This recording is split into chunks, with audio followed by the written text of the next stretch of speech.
podcast is intended for mature audiences. The views and opinions expressed are those of the panelists and do not reflect in any way those of the podcast partners, sponsors, or affiliates. Enjoy. Hi, this is Michael Buffer, and you're listening to the Voice of the People. Let's get ready for Boxing Voice.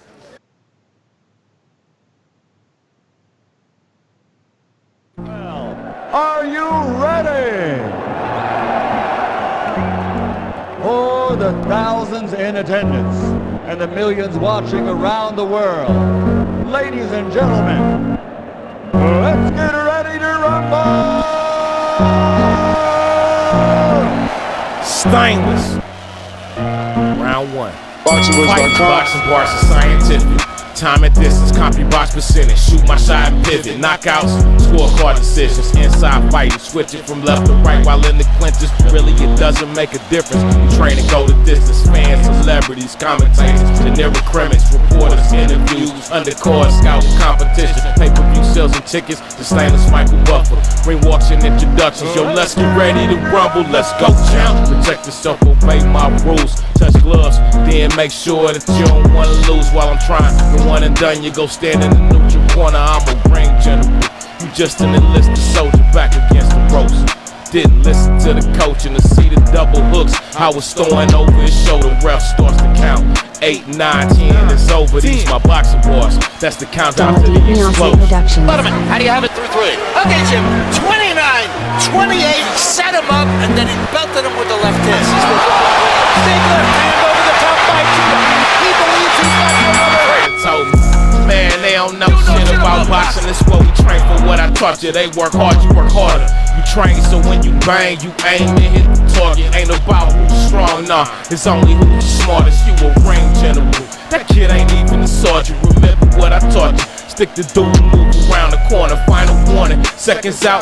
Don't be reckless now. Mama told you you a special child. Go be special now. School any dude who choose to come and test us out. Learn a lesson how stainless don't mess around. The technician, tech spitting, short shooting professional. Ring name is rocket fuel. Last minute, 11th round. Skills in my possession can turn into a weapon. Lateral movement pressure. Punch placement to shush the crowd.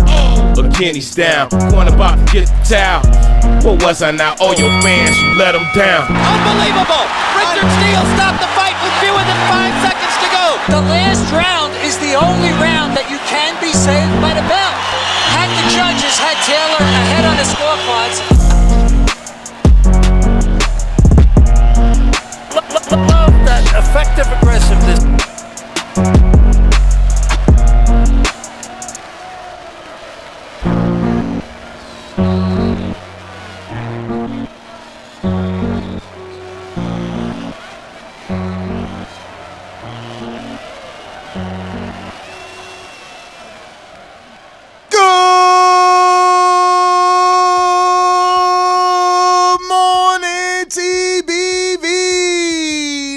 Let's go, champs. Let's act like this Monday is a Friday, because we're up and we're alive.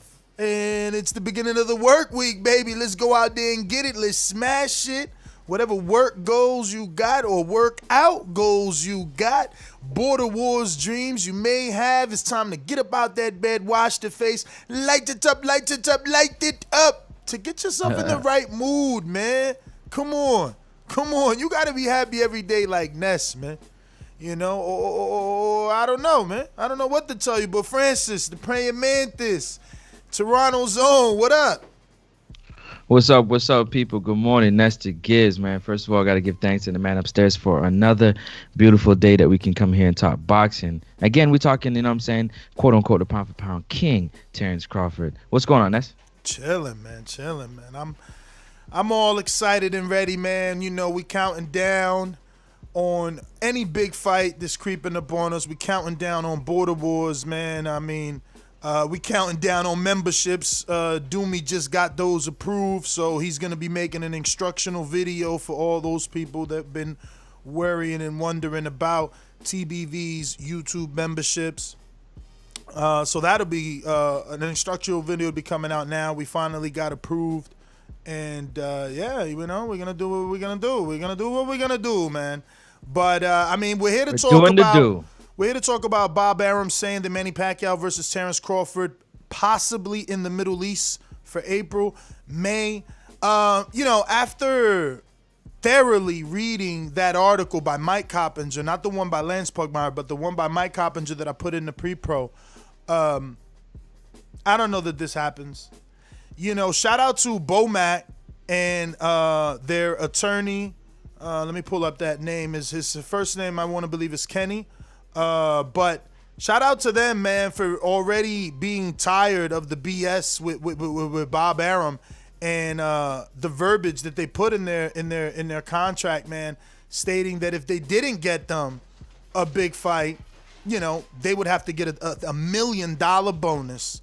Now, that's some negotiating right there. You know what I mean? Like, if you fail to get me what I need, champ, you got to give me Pay me out. Pay me bonus. Yeah. No, listen. Cash me outside. I like it. I do like it. And I'm glad for him. He's getting his just due, even though, his promoter, he's not giving his promoter an opportunity to screw him. He put in the contract a little buffer to protect himself, and I love that they thought about that. That's great forward thinking. Yeah, luckily it is what we all know that look, he got $1 million because he didn't get the fight he wanted, so we know that now.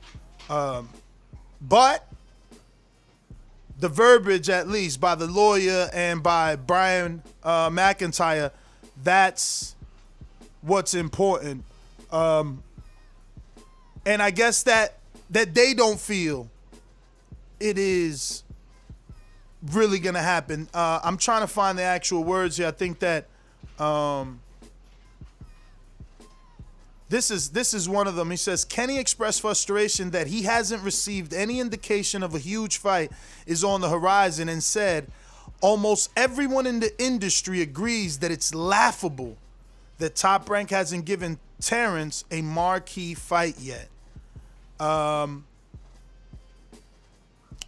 And I'm just happy that this is out there so that Terence can see the many different people that are gonna have an opinion now on these words, right? This was very private.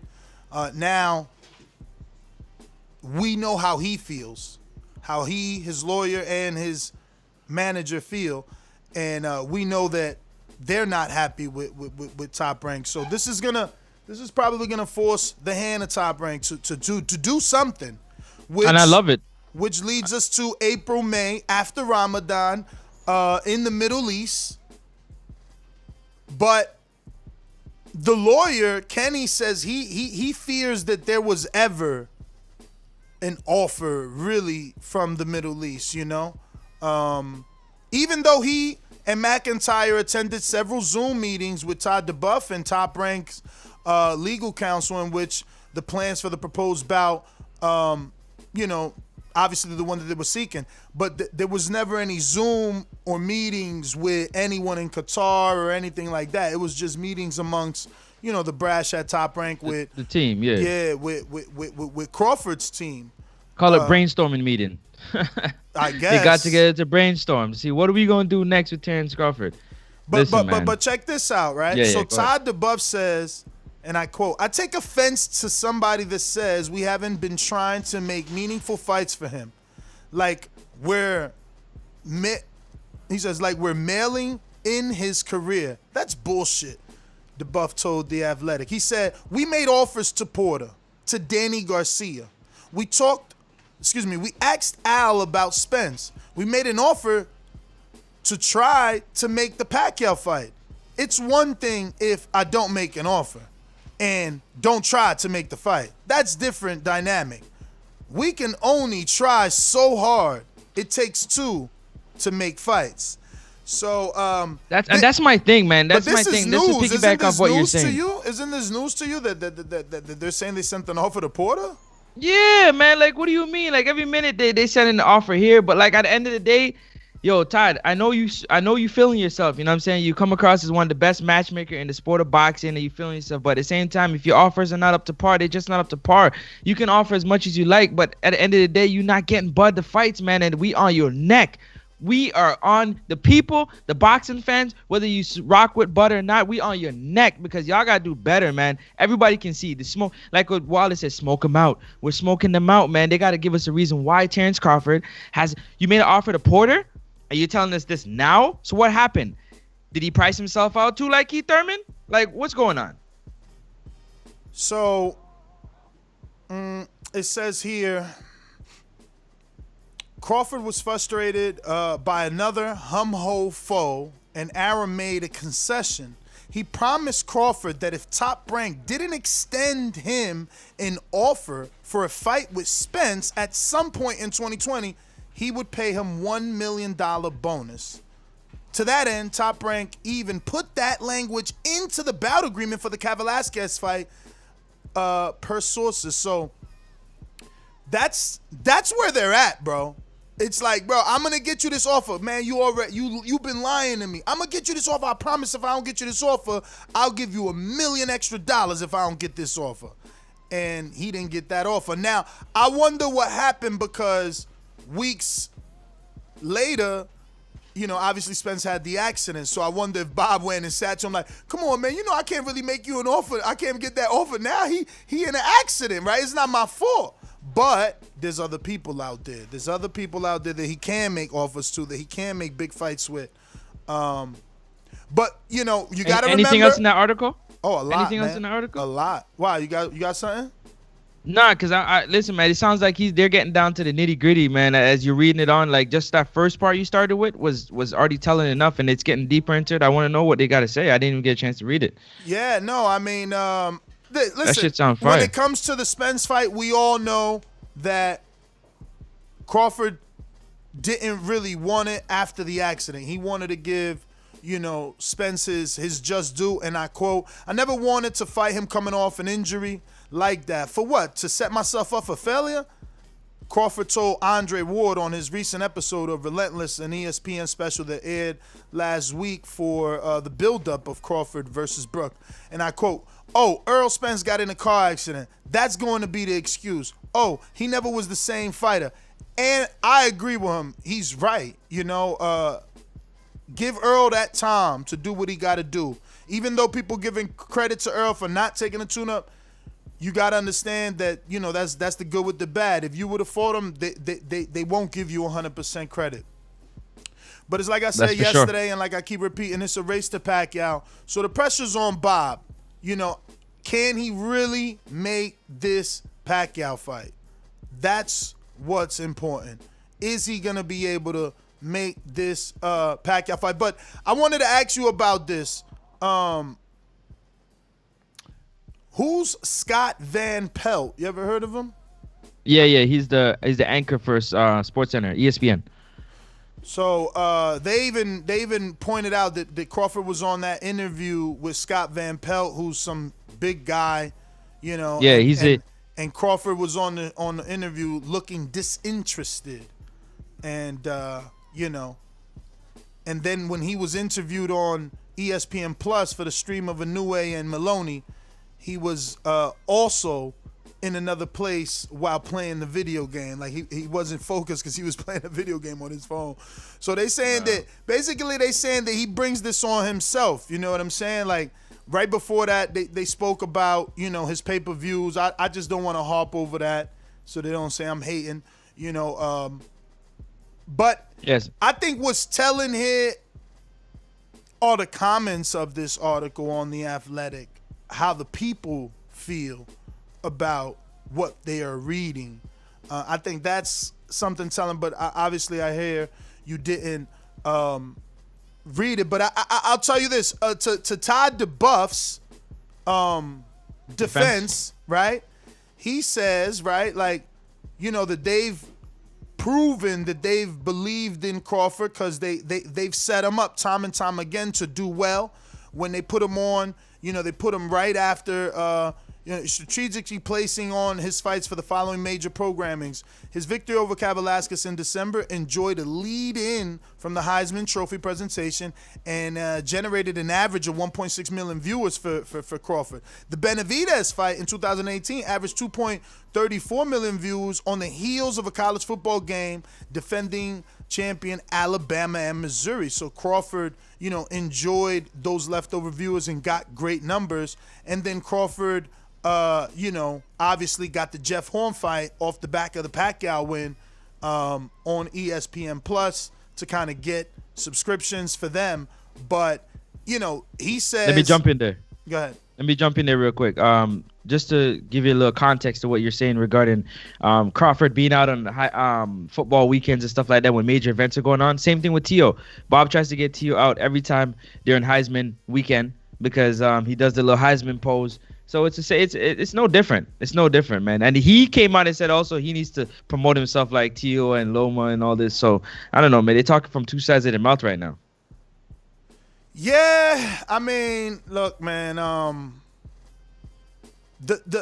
They just got to get him that Pacquiao fight, and it's all over. The disgruntled employee won't be unhappy. All he wants is that mega fight. Todd duBoef is hopeful that a Pacquiao fight in the Middle East can be revisited early in 2021. But Crawford's attorney, Kenny, seems skeptical of the prospect of that fight in Qatar. He feels that Qatar was, he's skeptical that Qatar was ever real to begin with, are his words, So, Todd and Bob on one hand, they're saying they're going to get the fight, but, Terence and his team are losing, they're losing interest. They're losing trust in their team rapidly. With the lawyer saying that Crawford's attorney seems skeptical the prospect of a Pacquiao fight in Qatar was ever that real to begin with, then damn. Listen, man. It's like an avalanche. Top Rank and Todd duBoef, they can't stop this avalanche. This thing is coming down the hill, and it's coming down fast. They're going to say, oh, Terence Crawford, he needs to do a better job of promoting himself. Okay. He goes on his interviews, and he looks disinterested. He doesn't give a good interview. Okay. But you're not giving him the fights. You're not giving him the fights that he going to need in order to get his marketability to where he can now start, to grab those crossover fans. Where is that fight? What's that name that we're going to attach to Terence Crawford to help him rise? Yes, he has the Green Bay Packers, which is a football team. He links with them like Javonte Davis links with the Baltimore Ravens. Great. That's great for your brand. It helps you to build it coming from, Omaha, Nebraska. I love it. I love it. I love it. But Todd duBoef, what offer are you offering these guys while they're not taking the fight? And what happened to the negotiation part of it? You're supposed to send an offer. They send an offer back. You negotiate. You send an offer back, and you wait. If I'm incorrect, let me know, because I thought that's how it goes. It's tough to see right now that this is what's happening to Terence Crawford's career. The article has come out clearly stating that, Terence Crawford put on a sensational performance over the weekend. He stopped a Kell Brook who has never been stopped like that in his life. With some wicked shots along the rope. I love it. I love it, man. Right now, it's PSA public service announcement. Do yourself a favor right now. If you haven't clicked that subscribe button or the thumbs up button on your way in to listen to the show, do yourself a favor and do that right now. Hit the subscribe button and the thumbs up button because it doesn't cost you anything, but it does help us grow and it does help us with the visibility of the show. We got to 117,000 and we couldn't do it without you guys. And right now we're trying to get to the 118,000 and we're going to need your help. Everything counts. We appreciate it. Thank you very much. We're going to get back to the show. Yeah, man. Quick shout out, man. Small shout out. Shout out to all our sponsors, man. Brian Custer Wireless, Buzz Shop, Big Rig Trucking Agency, Holt.boxing.gloves, undisputed fighting gear. Undisputed boxing gear. Who else we missing on there? Adrian Clark, protect yourself at all times. Wireless butt shot. I hit them up already. But yeah, Beautiful. man, just a little quick one. So let's go back. Since the whole argument is Shout out to Bravish. they can't get him a big fight. Do you feel there was ever a time in his career they could have got him a fight? And what is that big fight not named Pacquiao and Spence that would help push him in the right direction? You know, I've been saying for a long time, it's Broner. And, you know, I went down to get the coffee while you was talking, and I'm still thinking it's Broner. I was thinking the same thing when you left. Like, who is that guy if he can't get Pacquiao? That's going to give him that name. Who is that big fight? Since everybody else pricing themselves out, right? You know, I even came up with a name for them and a slogan. The catchphrase for the fight, the name of the fight. You remember how Floyd versus Mosley was who you picking? That was the tagline. And all big fights have some sort of tagline, you know. Supremacy was, I think, Mayweather and Canelo, or no, the one was Mayweather Canelo, and for Canelo Golovkin it was Supremacy, right? So for this one, you know, this is a bit long, but anything you can do, I can do better. Very, very old phrase. They even have a song. But isn't that the story of Crawford's life right now? He's fighting everybody someone fought, doing it better. And Broner's that one dude that hasn't been knocked out by anybody. Not Pacquiao, not Mikey, not Maidana. Not nobody. That could be a huge statement in my opinion. Now, obviously, look, Broner, I know for a fact Broner's rumored to be back January time. January. You know, they just signed that guy, Midi's boy, Mohamed Mumin. You know, Broner should be back. So I'm not telling Crawford take Broner off of this long layoff. But definitely Broner's the fight, man. Who's gonna talk shit to Crawford the way Broner is? Broner's gonna bring out that Hank Lundy versus Terence Crawford. That's the one we want. And not only is he gonna bring him out in the press conference, he's gonna bring him out in the ring. And again, if he can stop Broner, I think that sends a message across the boxing world and casual fans, because Broner still gets that highlight reel of Maidana putting him through the ropes. Like, that's still on World Star. That's still on the Shade Room. People still put that on Hollywood every now and then. Everyone still teases him about that. Yep. And he wasn't knocked out. If Crawford could get a highlight reel knockout of Adrian Broner, it's gonna be on Shade Room. It's gonna be on World Star. It will be on TMZ as well. Gonna break the internet. As well as Sports Center. As gonna well break the as internet. Fox. Remember, I tell you, it's gonna break the internet. Listen, Twitter, IG. They can do that fight anywhere, and it sells. You know, now that we know that Bob's is saying he's losing money, I would say do it in Nebraska, but you're gonna have to pay Broner significantly to go to the sticks. Facts. Maybe that fight sells in the Barclays Center since it'll be a co-promotion. They don't have to use. Definitely. I mean, look, they could do it on pay-per-view, or they could get strategic with the programming, like they said, put it behind a Heisman fight, whatever. You know, I'm not into those other sports, so I can't tell you, but whatever they've done for him in the past to get him those numbers, put this fight if you ain't gonna charge pay-per-view. But I think you gotta do pay-per-view to get the money for Broner. You know what I'm saying?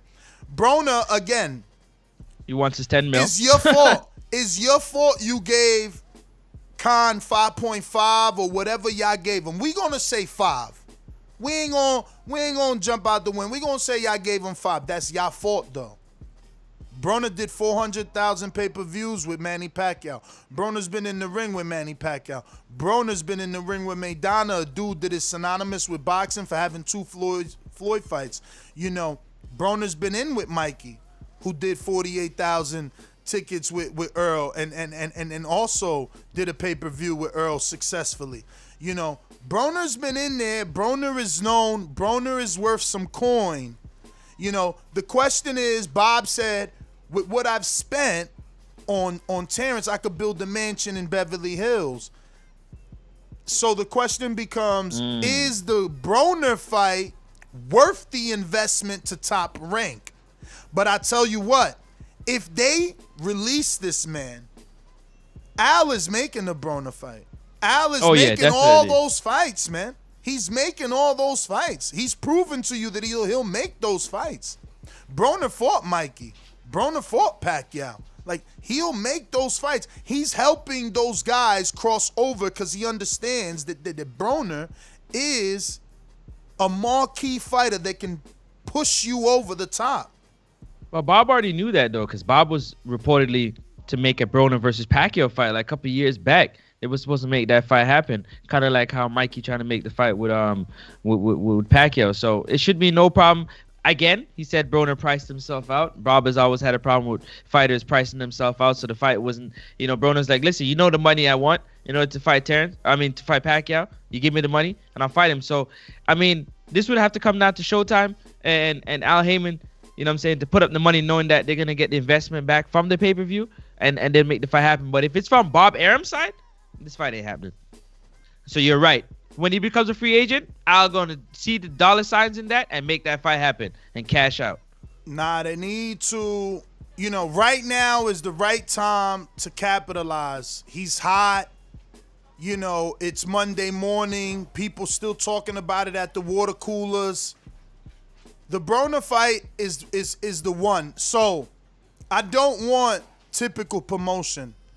I want Terence Crawford and Bomac ringside January, February at Broner's next fight. It doesn't matter that you're with Top Rank, because to make the fight, if you're not a free agent, you're going to have to deal with Top Rank. So go ahead and be present at Broner's fight. Let's build into that, man. Let's get the fight fans there. I don't know if you agree. So you'd prefer AB over Ponytail? Absolutely.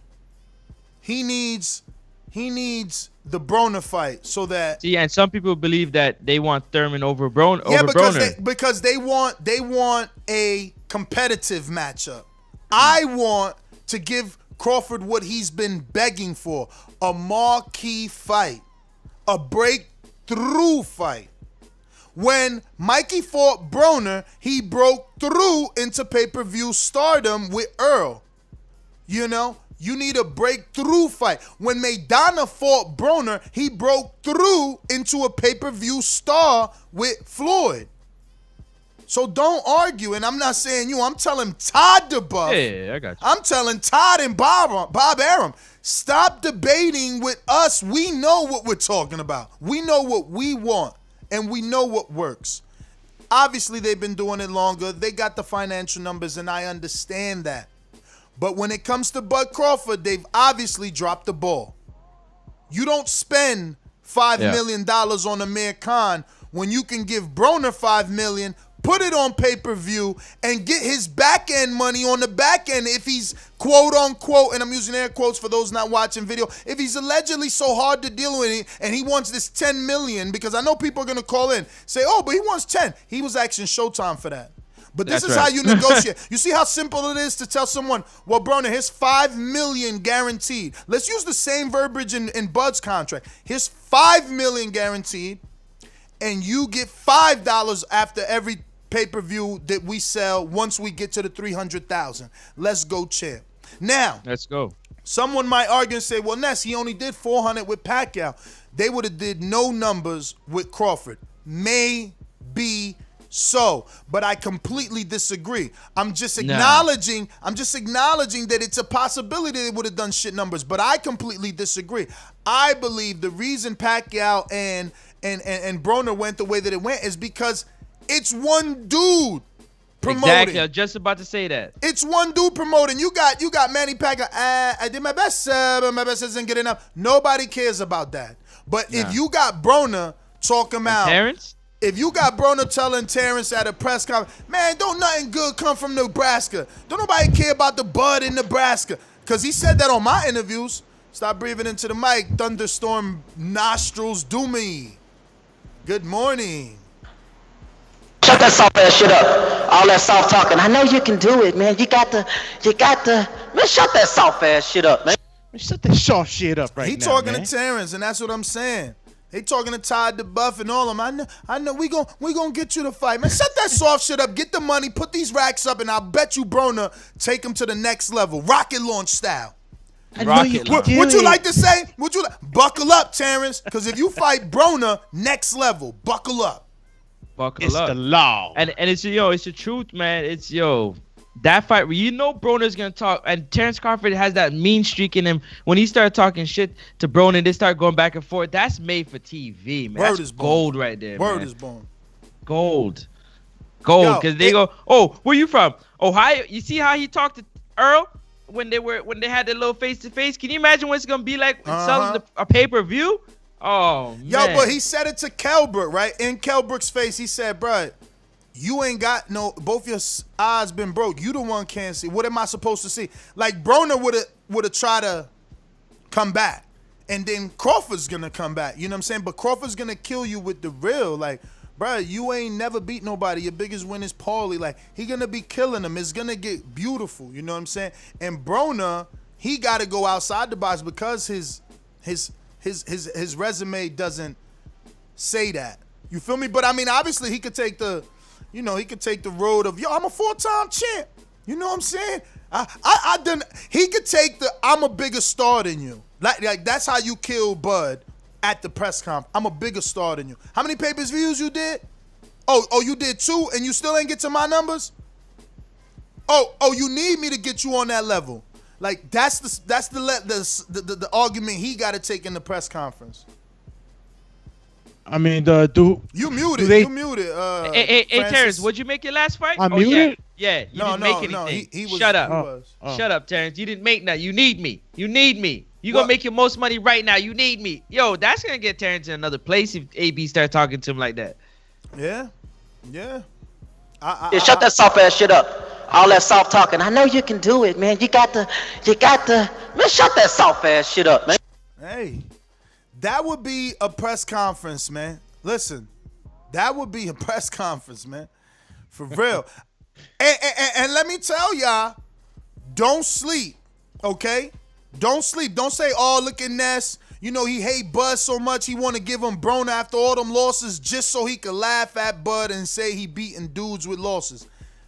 Don't go that route because I'm still waiting for Danny versus Broner on pay-per-view. They got the face-off with Broner slicing his own throat. Like, man, that we was supposed to get that since BBC dropped. And don't forget, Keith Thurman called out Broner when he was Broner's undercard versus Jesus Socorro and Broner was facing Maidana. He wanted the Broner smoke. Broner the one lost. I still want that Broner-Keith Thurman fight. Them two. That's a bigger fight than Bud because we know Bud ain't the talker that Keith is. So Keith and Broner at the podium. So what y'all talking? A bonanza. You don't get this Pacquiao fight? Well. Again, he's supposed to be getting this Pacquiao fight. Todd duBoef is saying April, May after Ramadan. They feel confident they could still get it. But Bud's lawyers are saying, man, we don't even believe that shit was ever on the table. That's what Kenny's saying. It's in the article. Athletic.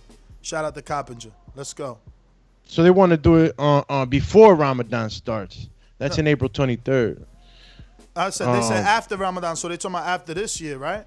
Let me see. No, it's before Ramadan starts, because then it would start on April 23rd. It has to be before Ramadan. Yeah. Look, check this out. Top Rank has been dangling Pacquiao fight in front of him for several years. Kenny wrote, which Kenny is the attorney from Nebraska law firm out there that Crawford is using. He said it got to the point where Terence and Bomac stopped talking to Top Rank seriously on the topic. And of course, like all the previous occasions, this supposed opportunity vanished, and it's back to square one with Kell Brook.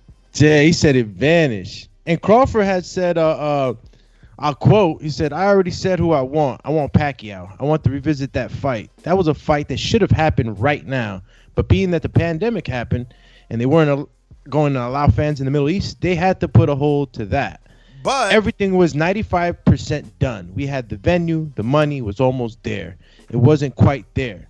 There was only thing we were waiting on. That was the only thing we were waiting on. So I guess proof of funds. And that's why his attorney is saying he doubts that fight was ever really there. Because the money wasn't there. The money wasn't there. Money's the truth teller. They said they could get the 23.5 million, but then I'm trying to I wish the computers give you highlight. How do they get Pacquiao in there with Terence if maybe Pacquiao believes that that's too much of a dangerous fight for him? Well, it's not about. It's not about. What kind of hold does Bob still have on Pacquiao to force him into that fight? No hold, no forcing, no danger either. It's about. Looks money. like that fight would happen better on PVC side, huh? It would happen a lot faster. No, it's just about money. Listen. In this article, Pacquiao says that they were given the okay. They don't say by Al, but before they say this, they preference it by saying that Pacquiao still does have one fight with Al, but he was given permission to seek out a big fight in Qatar. No, not across the street. Seek out a big fight in Qatar because of the financial gain and the IRS evasion, kind of like he'll won't be not evasion. I mean, if the fight ain't in America, you ain't got to pay the U.S. no taxes. You understand? Let's just say let's keep it in Navy terms. We circumvent. I don't think there's even anything wrong with that. Like, I didn't fight in America, so why I got to pay the IRS? If you bring it back, let's not get into that. I mean, he don't gotta bring it back. He lives in the Philippines. He could There's a loophole. He could transfer. He does. He could transfer his money to the Philippines. He's a senator. Yeah, he could transfer his money to the Philippines, and then he could still fly to California homes or wherever he got. And diplomatic immunity, champ. Dog, like he's listen. He's good. Smart. He's that good. Pac-Man pull. He's good. I'm just trying to look for this verbiage here, man. Because the attorney. So he's letting it all do out. me. Yeah. You came in kind of late. Let me ask you, would you prefer Thurman or Broner to fight Terence next if Terence can't secure the Pacquiao fight? Yeah, when you give me those two fights, it's not like it's an easy pick. Like, oh, this is the best one right here, and it just checks off all the boxes, and the other one doesn't. Both of those fights. I mean, how much credibility everyone is going to give Terence for facing AB? I don't know, because I guess in the limelight of things in the media, he's been kind of perceived maybe a little different. You know what I'm saying? More of like a spectacle type of situation, more than just chasing greatness. Truth I be think told, he's chasing money. Broner would still be the biggest name on his resume, both popularity and achievements. He's a 4-time champion. All right, let me finish mine. and because I was gonna say that, but Thurman, he brings that.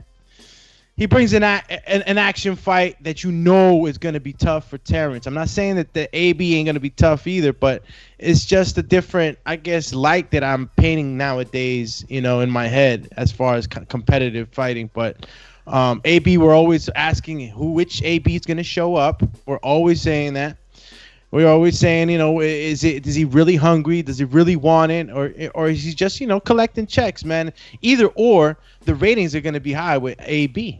You're going to get lots of numbers with AB. AB brings that attention. So what you're saying, it's entertainment versus competitive fight. Let me add something here. So do me. I think that the issue, not the issue, but the thing is, for Top Rank and Todd duBoef and as a business plan, I don't care about how competitive AB is gonna be.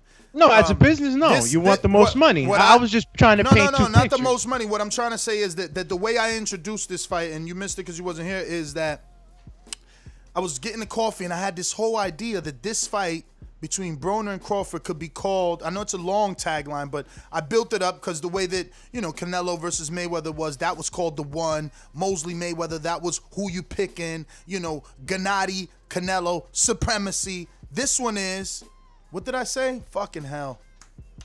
I don't remember either. anything you can do, I can do better. Why? Because that's the story of his life. He's fighting guys that people have already fought and destroying them, defeating them better than anyone else. Gamboa, better than anyone else.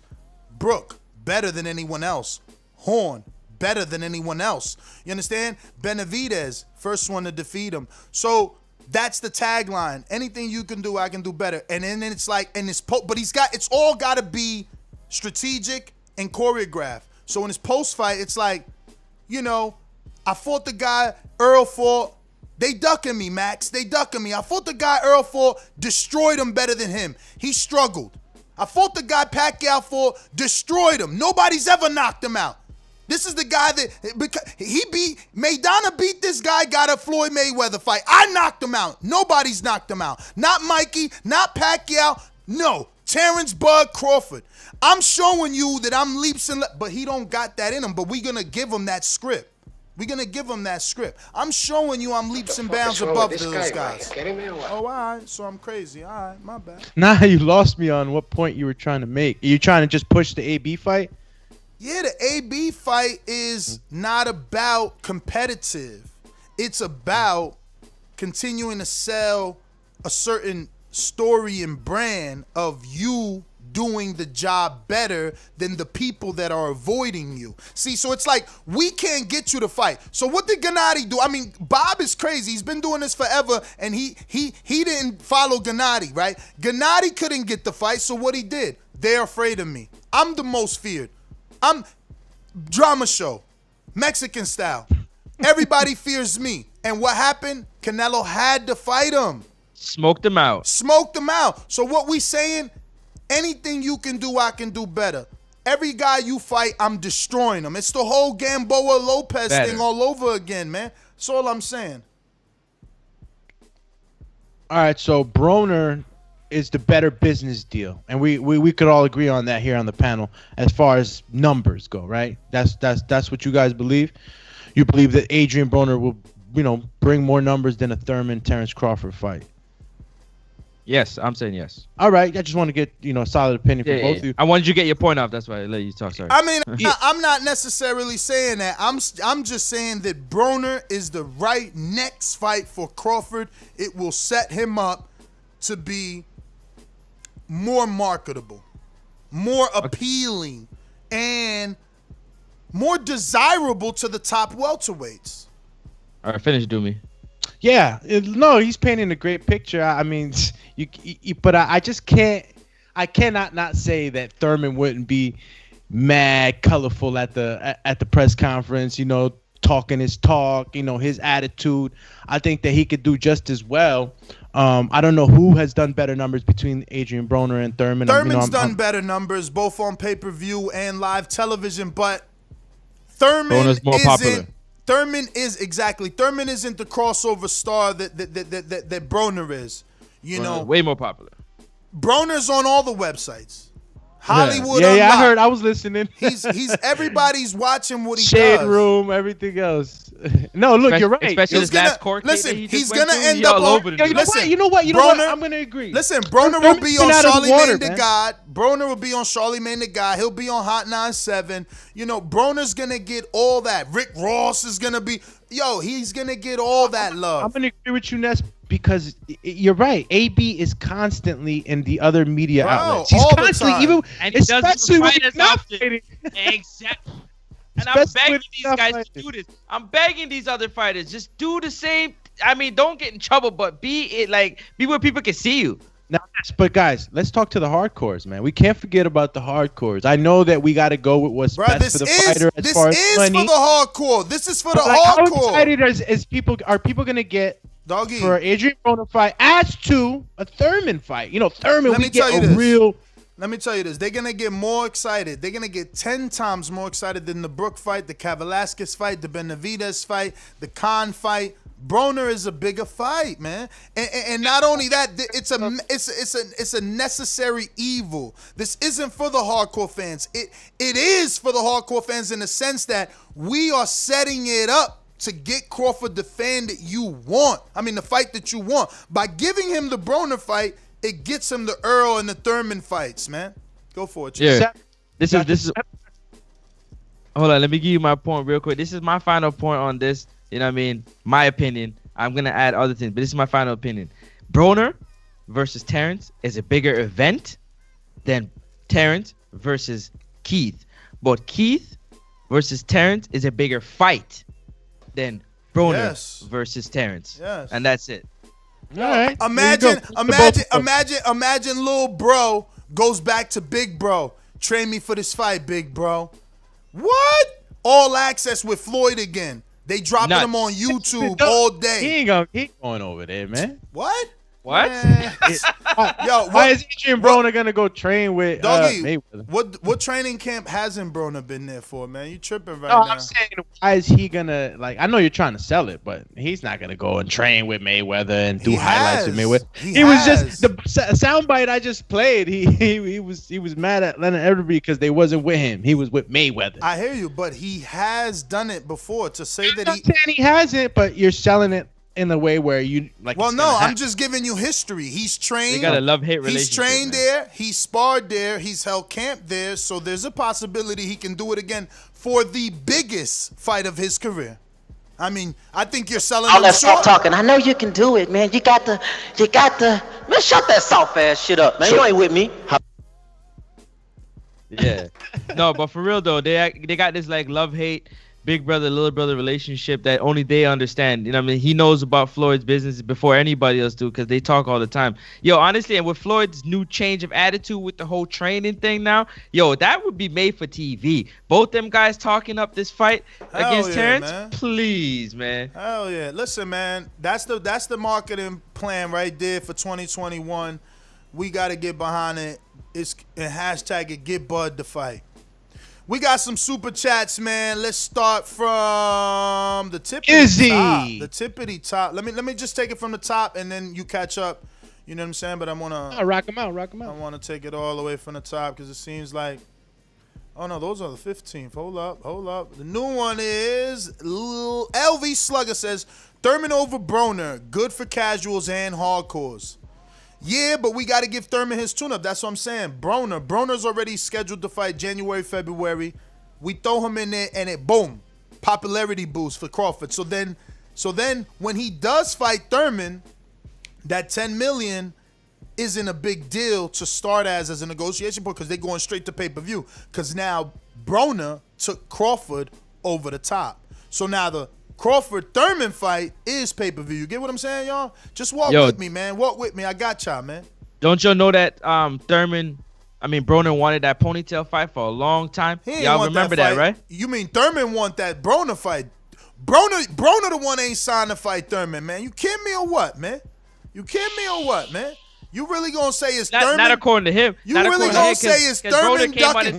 Broner came out and said he want ponytail ducking him. So man, I don't know. You wilding right now. If you even believe that dude is come on, man. Better not duck me, son. Come on, man. You better not duck me, son. Bruh, we've been after my man since Maidana put hands on him. We were supposed to put hands on him, and Maidana did it first, man. Yo, Keith been out of the ring for a freaking long time, bro. He's always gonna need a fucking tune-up before a big fight. Yo, he just lost to Pacquiao. Everybody needs a tune-up, bro. It's all good. There's plenty of welterweights. He get his tune-up while Bud fights Broner. Like, why y'all rushing that fight so it could be let him get his flowers by getting a completely healthy Keith. But I got a super chat here from Izzy in Oklahoma. Bud versus Broner at Bridgerweight.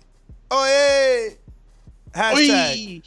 Hashtag Pulev3. Pulev3. But we got another one just came in. Got to hit them with the Alexander refresh. Wilson says, I thought Broner was going to fight Regis in 21. He's supposed to. That's why Regis saying this dude fucking up my money on Twitter because he got locked up. But that's what I'm trying to tell Bud fans, Bob Arum, Todd duBoef. You see that Heyman sees the marketability. He signs Regis and he's giving him a fucking Broner fight. Bob needs to do the interception. It's the fourth quarter. Flea flicker. Pick up the phone.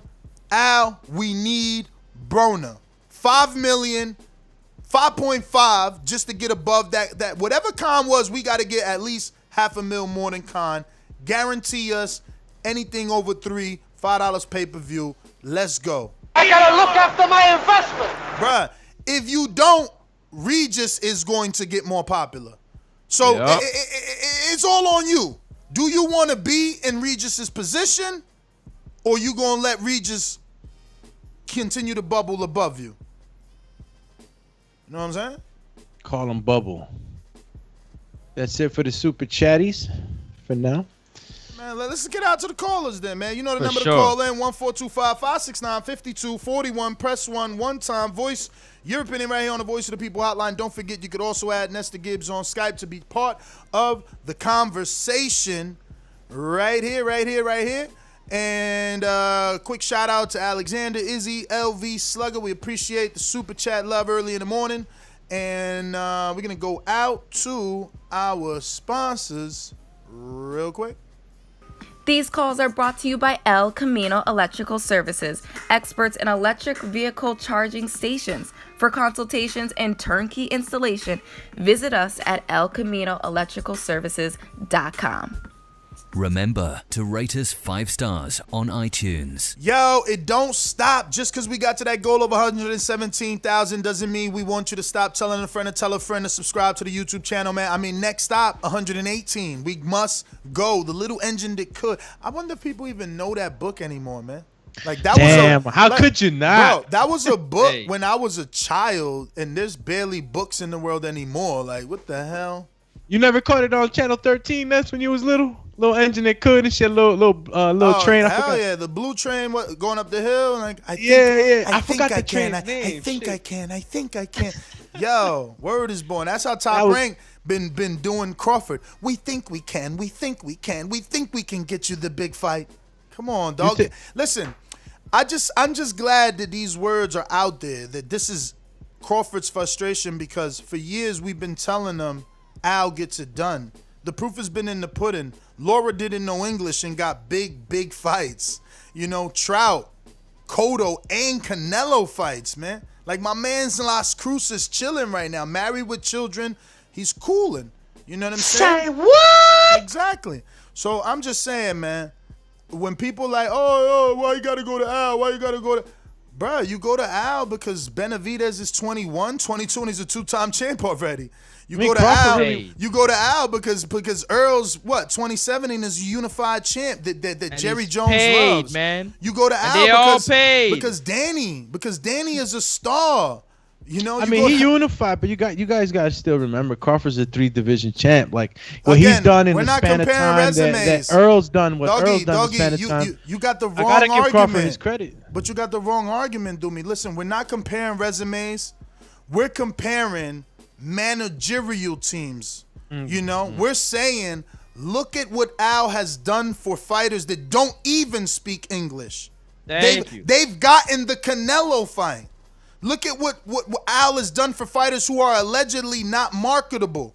You know, Rigo got the Loma fight. Allegedly, Top Rank told you live on television, HBO told you he's not marketable. But Al got him the Loma fight and the Nonito fight, right? I don't think he was there for Nonito. No, Bob gave him the Nonito. Bob gave him the Nonito. Bob's a little more like I got like a formula I've been using for years kind of promoter. I mean, that's what I get from Top Rank. They just got like a certain structure and they've been following it forever. I see Al as an unorthodox fighter. You know what I'm saying? He could move on his southpaw. He could do different things. So yeah, you're right. The managerial aspect of it, It's called Top Rank Diet. Yeah. Bro, No, you're right. The Top Rank I'm Diet. just I mean, saying, you go get the shirt. Go get the shirt on the website. I'm just saying, I'm glad that his lawyer is telling you Terence is frustrated so that they can see. Because for years I've been saying, man, go to the other side, man. And they're like, oh, why I gotta be the other side? Why Al? Oh. This is why. This is why. Because Luis Ortiz is old. He doesn't speak English. No one knows him. And he got 2 title opportunities, and one of them was on pay-per-view, and that's because of Al Heyman. And until we stop saying, oh, Ness is biased, Ness is a PBC shout, and start to look with our own fucking eyes at what he's done for Sergey Lipyanets. Okay. Sergey Lipyanets. I was about to say. Sergey Lipyanets has gotten Peterson fights. He's gotten Mikey fights. Come on, guys. Yo, he's stuck in that skeleton that they've been using, that guideway or whatever the hell structure that Al is taking care of his guys, and the people on the outside need to wake up and smell the coffee. You know, I can continue to give you dudes that don't know English, that don't speak it, and Al's giving them the fight, man. They've been able to, a lot of them, take care of their family, man. Louis Neary misses weight regularly. Louis Neary misses weight regularly, always in big fights. Yo, He's it's about just to get like, to big fights. Let's where stop if he doesn't lying get this already. Manny Pacquiao fight, he could step away from Top Rank. I'm just tired of the lies. Like, oh, well, he don't need to sign. Why he got to sign? You a PBC shell, man. Why he got to sign? Why he can't just? Why the best can't fight the best? Dog, ain't nobody. If you really a Bud fan, you should be wanting him to have a good fucking team. You shouldn't want to read that he's upset and frustrated that he can't get a breakthrough fight. He ain't even asking for the mega fight. He said, get me a breakthrough fight. So Bob got to give Crawford $1 million if he don't get him this. No, he already gave him $1 million because he ain't get him the Spence fight. So that's done. It ended up being Kell. Was this announced after the fight? And he got an increase. It went from 3.5 to 4. So maybe they agreed. You know, maybe instead of this. What up? Maybe. This is a conspiracy theory, Doomy. Uh-oh. Maybe. Conspiracies. Maybe Bob Arum was talking about the money he spent on Terence Crawford. He could have built a mansion. Maybe that's a few times paying $1 million for not getting him the fights. Yeah, and that's why Crawford's been so well, nah. Hey, no, because he might not have reported it, right? No, because he specifically said, what I've spent in promoting him, you know, like he said what they spent in promoting. But let me get to these super chats. Alexander Wilson came back with another one, right? I feel like Bud won't fight any PBC fighters until he leaves Top Rank. And absolutely, because Doomy, listen, you're a businessman. Put yourself in Al Heyman's position. You already know. Come on, you got plenty of people working for you. Someone's already put it on your lap. Hey Al. Hey Doomy. Guess what broke on the news? What's that, Ness? Well, Terence Crawford's contract is up October 21. Now your phone rings. What? Now your phone rings. Doomy. Hey, it's me, Bob Arum. What's up, Bob? Hey, let's make that Earl Spence fight in July. I think Earl's going to be busy, man. Can we do it in September? I think he's going to be busy. We'll just wait you the fuck out and we'll have all of it. Bye. Like, This is business. This is business. Now, if your contract was longer, there's no need to wait you out. But you telling me... What's that Tyson Fury shit you pulling? You telling me that your contract is about to be up in October and you want me to split 50-50 profits with you when I could just get Terence as a free agent? I don't even need to sign Terence. I'll split the profit with Terence because I'm known in the media to want to see the black fighter and the Latino fighter do good. I'm known for coming into the boxing game because my brother's career was destroyed by sleazeballs. So I love giving the fighters the maximum they can get. So I'd rather wait for Crawford not to be with you and help him get the most he deserves since you couldn't do it. Yo, let me ask y'all a question. Let me finish that super chat real quick. It was he said until he leaves Top Rank and his contract is not up until like I emoji, Oli cow emoji, Ohio. And then he comes back around and says, so Ohio runs boxing. I'm going to help sell the biggest upset for AB. Buster Douglas over Tyson. Ohio. emojis. Imagine Broner does it. Listen, I think that the selling point in that fight is the fact that Broner has never been stopped and Crawford is a stopping machine. So that's it. Can he be stopped? You know? Yo, let me ask y'all a question, yo. Stop if it. If you're a boxer, you know what I'm saying, we in the industry, and everybody you hear, yo, call Al. Yo, I gotta call Al. Yo, talk to Al. Al. Every time you hear Al, something big happens. A big fight happens. Wouldn't you feel some type of way? Like, yo, what's up with this Al? You can't even see Al. You don't know Al. Hell yeah. I'm looking over the fence like this, Francis. But this is the difference. But here's the thing. Here's the thing. If you go to his Relentless interview, you know why he's not looking over the gate. He told you in that interview, like, I'm good. I'm not greedy. You know? I don't go out. I'm on the lake fishing. Like, he's super comfortable with $3 million. And let me tell you, who the hell wouldn't? Who the hell wouldn't be? You know what I mean? He just got $4 million to beat up Brook. I bet you, we start dividing his money into minutes and rounds, and he's gonna be up there with Mayweather because he's getting it done quickly. Crawford as a human being, period, is a different type of animal. That point you just brought up, and he did. It was said, you know, he's comfortable. Yeah, he knows who he is, and that's why I think he doesn't get too, you know, wound up about, you know, things that are said about him and stuff like that. He just knows who he is. But Doomy, it's got to be different now. That came on the matchmaker. His matchmaker, Bruce Trampler. Yeah, it was Bruce Trampler who came in and he said words quoted him. He's a man's man. You know what I'm saying? He knows who he is, and you're not gonna like. Yeah, but that's why right now. Anything really? No, but Doomy, that's why right now is the perfect time to leave because he's a man's. Some words were said, some promises weren't kept, so it's the perfect time to keep it moving, right? I showed you my loyalty. I re-signed. You said you can get the big fight. I've given you an opportunity. Then I felt you were lying, and we stopped. Wait, he signed with Top Rank? Yeah, he re-signed 2018. Yep. Okay. But the extent of that contract, do you know if it's something that can be over? I mean, it's over. It's ending in October, they told you the extent. The extent was they promised to get him the fight, and if they couldn't get him the fight, they would have to pay him $1 million bonus, and everything. And he would stay with the company. Well, no, they only got him till October 2021. Oh shit, that's pressure on Bob. No wonder he was standing next to Crawford like a Doberman pinscher. But it ain't pressure. Listen to what he said yesterday. He said, "Who the fuck wants to keep him? You know what I spent trying to promote him? I could have bought a small mansion in Beverly Hills."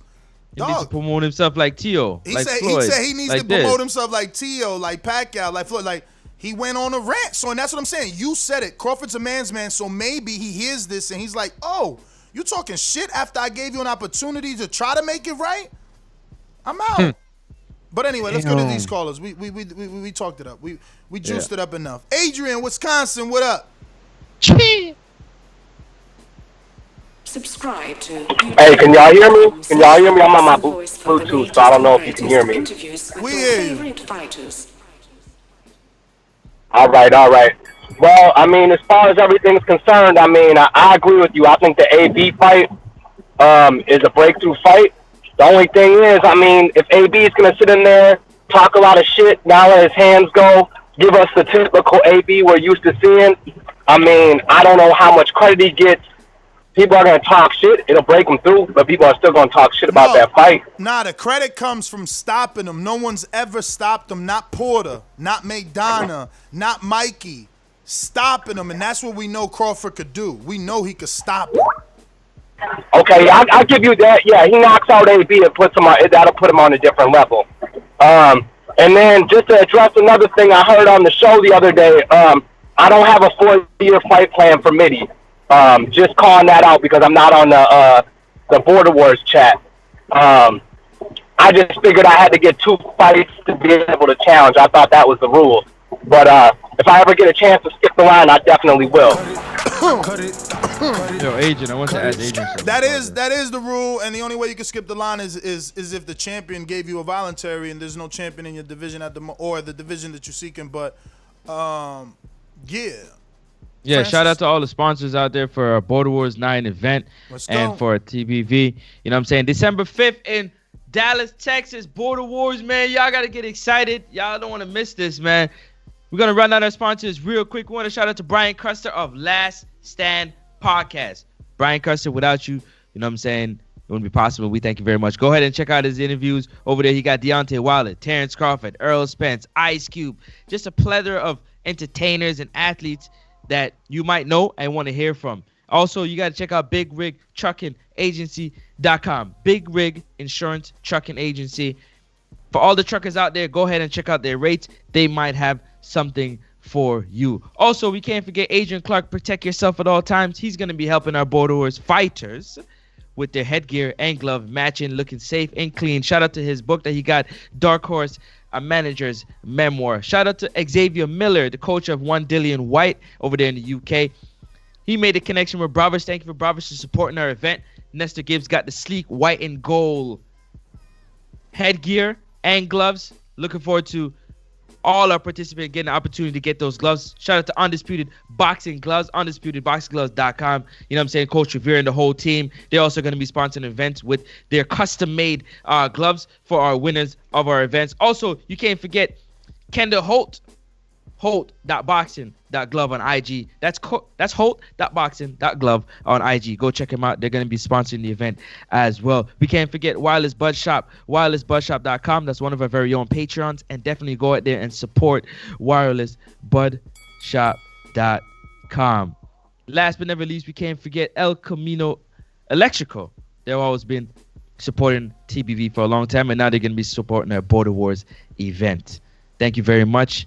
Go check out all our sponsors and tell them that we sent you over here from TBV. And be on the lookout for our event, December 5th, Border Wars 9. If you haven't signed up for Patreon, this should be a good time. We got a Cash App from Anthony Von Lewis, man. Thank you for continuing to use Cash App and saving us that 30% cut that, YouTube takes from us. He says, finally, Crawford versus Spence can happen. Who is number one? I don't know about that. Man, Timothy Bradley believes it's gonna happen in 2022, or it might not happen at all. I mean, so I don't know. But let's go out to these callers. We got Coach J Mac, New Orleans. Coach J-Mac is working with a bunch of our fighters in that Lubbock area. So raise your hand if you've been dying to get into Border Wars, but you just thought you ain't had nobody to train you, man. Let's get J-Mac into personal training, man. If enough of you step up, maybe he could start his own business, or at least a side hustle. Hashtag TBV Wednesdays. We do side hustle Wednesdays, man. So maybe, he can help you. But right now he's helping plenty of Border Wars fighters absolutely free. So if you in that Texas, Dallas area, man, Lubbock, raise your hand, get with the coach, and let's see what he really got. Pressure's on you, man. Don't forget, y'all, keep the pressure on J-Mac, man. We want to see a new and improved Matt Machine Gun Garces, man. For real, he's one of our own. He's a Patreon. He's a Border Wars fighter. This is going to be his third fight. My man's been there from the beginning. I mean, he's looking for that win, I got nothing against Chris Vega, but you don't show your face. You don't call in. So the love for the community is going to go to Matt Machine Gun. So the pressure's always showing up. Same thing we talk about for these pro fighters. You see him. You know who he is. Exactly. So the pressure's on J-Mac, because right now Matt is like Miguel Cotto after the Pacquiao loss, linking up with, Emmanuel or Pedro Diaz. That's you, coach. That's you. You got to channel your inner Emmanuel Stewart and get this big win for Matt, man, so we can celebrate, man. For real, we got to celebrate in Texas, man. But anyway. You know how these bitches is in the sport. Total disrespect. Kid has no class, no style. I'm a gorilla, I'm a dog. I'm a dog, I'm a gorilla. The smartest thing you can do is to stay away from Terence. It can't be the boogeyman if I'm chasing him. You want to bet? You can bet 100,000 on that. Let's bet $1 million. Easy. Let's bet $1 million. Yo, can you hear me? Yes, sir. Oh, hey, shout out for the praise. I got linked up with Marvin yesterday too. Marvin and stay actually 15 minutes away from me. Oh So, wow, that's dope. Hey yo, right, and he's one of the ones that might be something, man. He could definitely at least turn amateur. You got to work with him, or y'all just talked? We know we did a little light work. I sent them home with some homework on some stuff I think that could fine tune his performance, and I'm still supposed to be linking up with the Marcus as well too, and we might actually get together like all three of us and what have you. So still trying to get that together for as our busy schedules, but I'm trying to make it happen. That's what's up, man. That's what's up, I'm confident in Matt. If Matt lose, it's only because he got that whack ass intro. So that's the only way he'll lose. Hey yo, J Max, salute though, for real, man. You're doing your man. thing, bro. Really helping guys out. You don't know how much that means to somebody, man. Maybe you do, maybe you don't, but I'll tell you, bro, it means a lot. Nah, so, it man, means kudos a lot. to you, It means champ. a lot to us as a community because it strengthens what we doing here, man. You're gonna inspire someone to get off the couch eventually.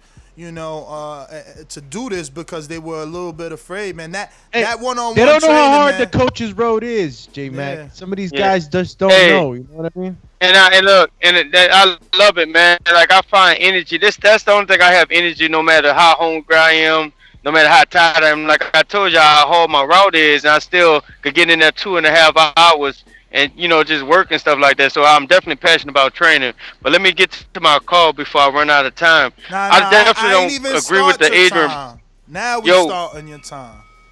Okay. Definitely don't agree with you with the Adrian Broner.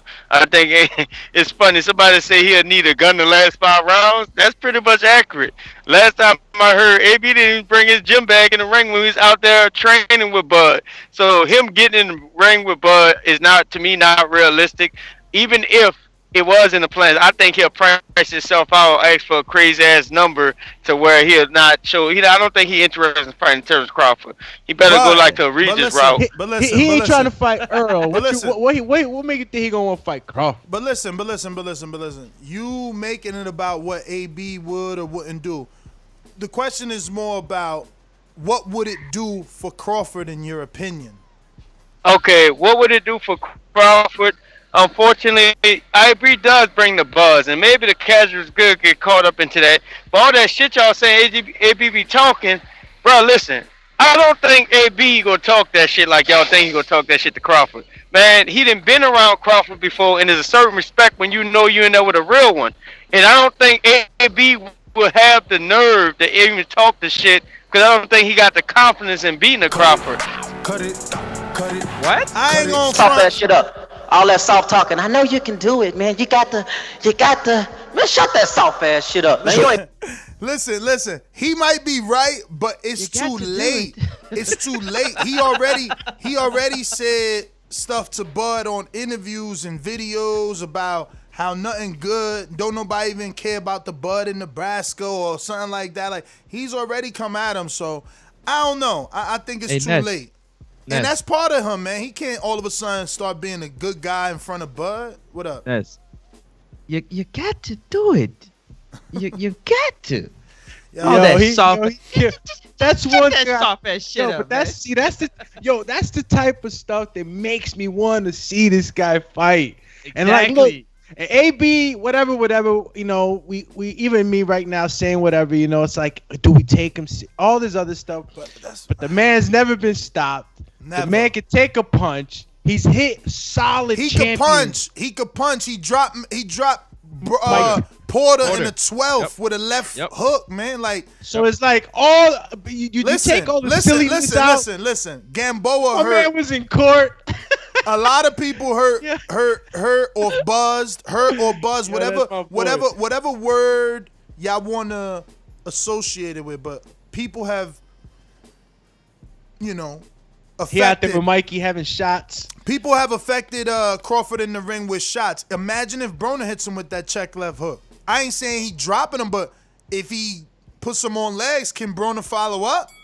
You know what's the thing though, Ness? Like anybody can get it. We can't put AB in there with the likes of Crawford, because once you put him in there with the guy, he gets a tune-up. He's fighting already in January, February. He's got his own thing going on. I wasn't even going that route, but you're right. He might need a tune-up, right? But I'm saying is that you don't put him in there because with a lion, with the top 5 lions, right? Danny, Earl, the top 5, Porter.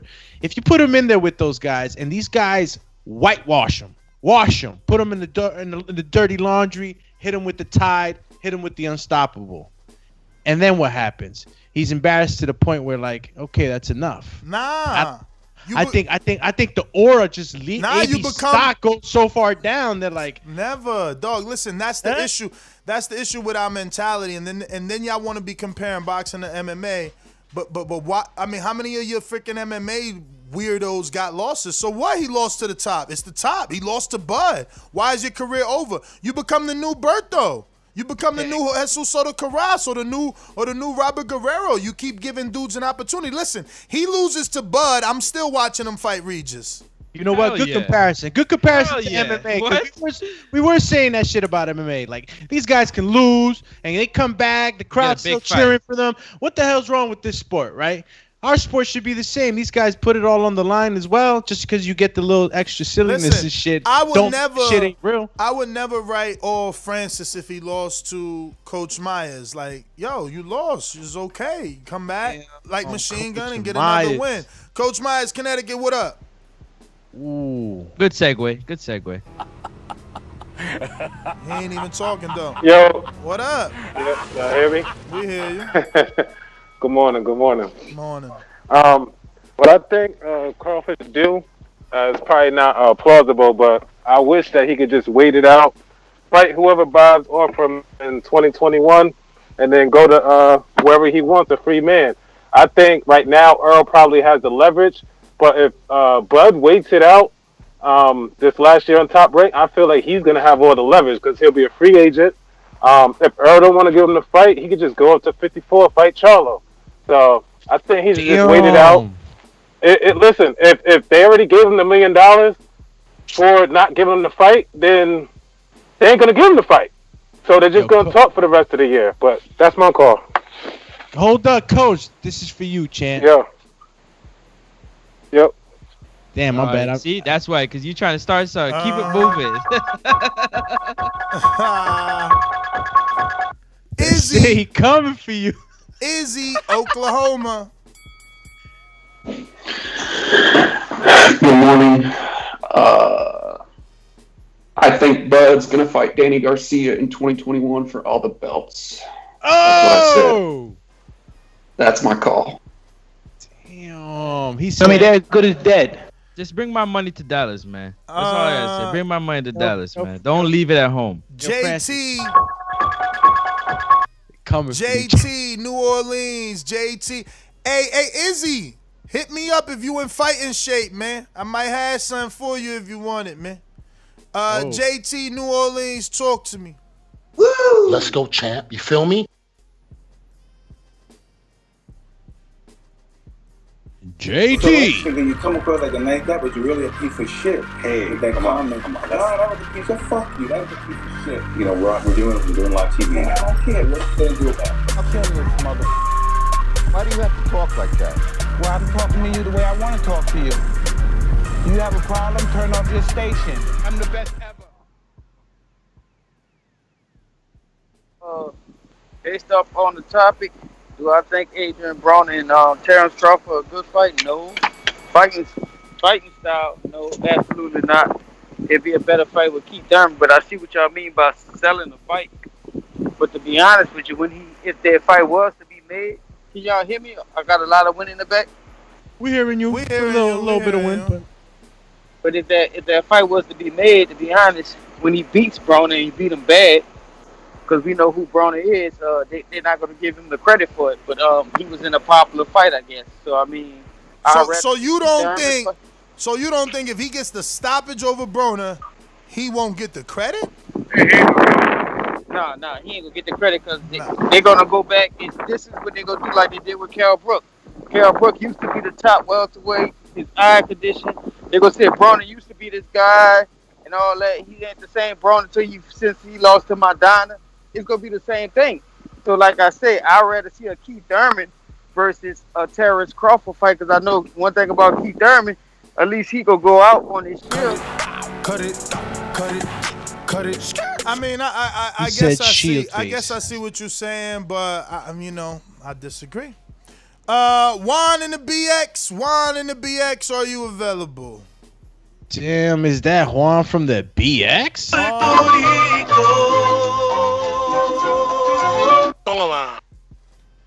Not available. Keem in Florida. Oh, he is available. What up? Hadouken! There you go. Hit him with that Hadouken. I'm always available, even when I'm not available. Yo, ¿qué pasa, do me? ¿Qué pasa, mi gente? What's good, TBB? What up? Going to left.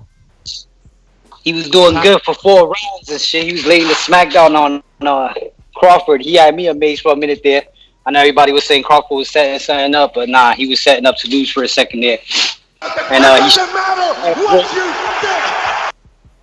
it matters what I think. And anyway, back to what I was saying. It was a fight that I seen a long time ago where Chael Sonnen was kicking Anderson Silva's ass for 4 rounds straight, and then he got a chokehold on Anderson at the last. On Chael Sonnen at the last minute of the last round. Hit him with the triangle. He lost the fight. Remember that? So it can happen, bro. You can dominate a fight and still get your ass. Cut it, cut it. Yeah. I mean that's the name of the game. MMA, I mean, bro. Why you talking MMA, bro? One punch can change it all. Y'all terrible, man. What's up with y'all, man? He went Anderson Silva. I think he got nostalgic because he retired. Yeah, your face nostalgic, man. You started it, man. Go back to the tape. I am going to knock you out. Yo, we going to Keem in Florida. Are you available? In Jesus' name. What up, though? You want to play rough? Okay. There's nothing in the sponge for Izzy. He ain't got nothing in there. Where the team at? Oh, we got J-Mac giving excellent instructions over there to Keem the Dream. Your winner by unanimous decisions is Keem the Dream of Florida. Hello, yo, can you hear me? Yo. What up, what up? Good morning, y'all. Good morning. Who's that, Trick Daddy? Is that Trick Daddy? That's. You said what? That's y'all just running all over me right now? That's totally not a Trick Daddy song. What the hell? Nah, Hey, but Mr. Floyd. yo, listen, I agree that the AB fight would be a big fight just for like the viewership. I don't think it'd do a lot for Bud. To me, AB's kind of looked at as a clown now. I mean, if he stopped him, I would be impressed. But a lot of people look at AB as a clown, man. Even after that Pacquiao fight, you seen how many celebrities were coming out making fun of him, mad that they bet money on him. 50 Cent even still throws out an IG post every now and again, like, yo, you owe me 50 grand that I put on you for that BS you did with Pacquiao. So he looked at like a clown, man. Honestly, I don't think that's not a good fight for Bud, man. He could do better than that. And yeah, man, that's all I got. I do like that Bud and all this is coming out, that he is frustrated with his team. I feel like he's been saying that a little bit here and there in interviews over a period of time. So now it's kind of confirmed, like he wants these fights. When you put $1 million into a contract to your promoter to say, I want this fight, that means you want it. You know, and Bob is tripping. Last time I checked, he's Bud's promoter. You don't get out there and say you need to self-promote. That's your job. I mean, you're basically telling him you don't need me. So that's all I got. Nah, yo, that's he's known as a that's clown. the nail in the coffin right there to the bud tenders realizing that the negotiations were always in jeopardy of happening because of Bob. Like, even with $1 million contract clause, you didn't send Keith a fucking negotiation offer or counter. You know what I'm saying? Oh my goodness, fucking hell. So what y'all miss? Nothing. I mean, I got to hear everything. No, I didn't miss anything. You're good. Perfect. So yeah, even with that, like, you know, he's like, yo, I'd rather pay $1 million than deal with these dudes. Like, that's what it broke down to, because it says in the article, like, it was $1 million contract clause, and then they ended up with Brook anyway. So it's like, you know, he crazy. It's just crazy, man. Bob is out here tripping, man. He losing money now. Now I see why he losing money, but that's because he don't want to negotiate because, bruh, I mean, look. He wants to keep all the money on one side, and he's losing more money than he should have if he negotiated. Listen, even I think Crawford does the same exact thing that he did to Brook to Josecito Lopez, but Josecito at one point had more momentum than Brook does, you know? Like, they just picking the wrong fights, in my opinion, but who knows, man. Sense of urgency I saw after the fight, man, was like, damn, from Bob.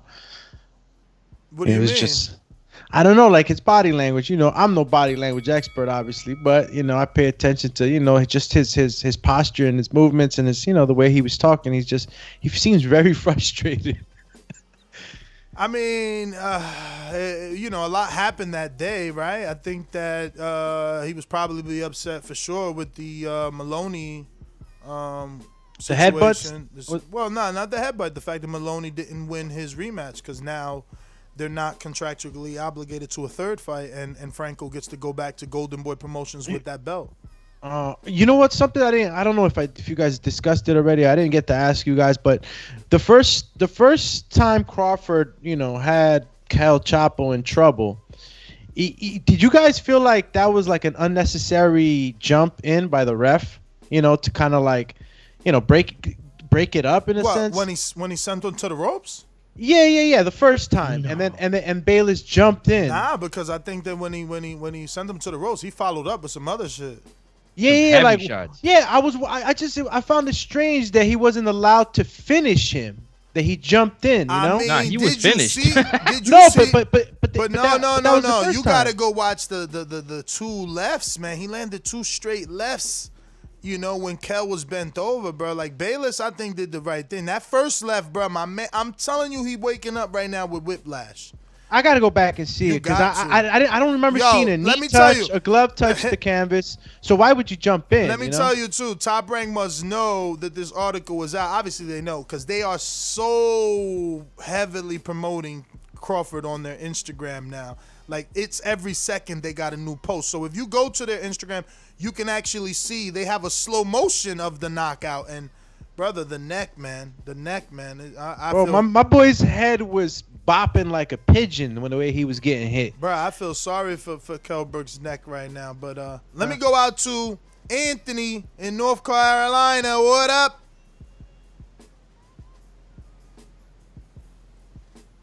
Tony Weeks. Can you hear me? We hear you now, brother. What's going on? Nothing much. I want to ask you this. Which one do you think is a bigger draw? Terence Crawford or Keith Thurman? Bigger draw? I mean, Thurman's proven to be a bigger... Well, I guess when by draw, do you mean define draw? I mean, bring the crowd. People want to see. Views, ratings. Well, views, I mean, it's arguable. Thurman has better views and better pay-per-view numbers, but I think that Crawford has better ticket sales in Oklahoma. In Nebraska, excuse me. I got you, but you see, the reason why I say this because Crawford just asked for $9.5 million from Bob for the fight with Pacquiao in Qatar, and it's still a pandemic. But they saying that Keith was out of that stratosphere when he asked for $10 million, and he's a bigger draw than Crawford. That's why I don't get that. No, because that was Bob Arum, man. We all know that's Bob not wanting to negotiate.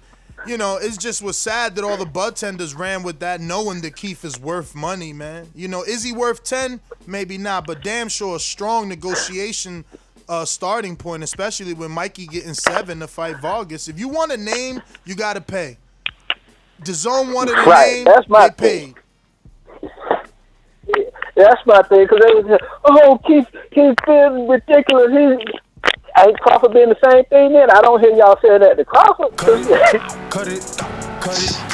No, that was the hypocritical side of it all. It's like, yo, Keith is crazy asking for 10 in a pandemic, but, you know, Crawford saying, I'm not fighting for less in a pandemic.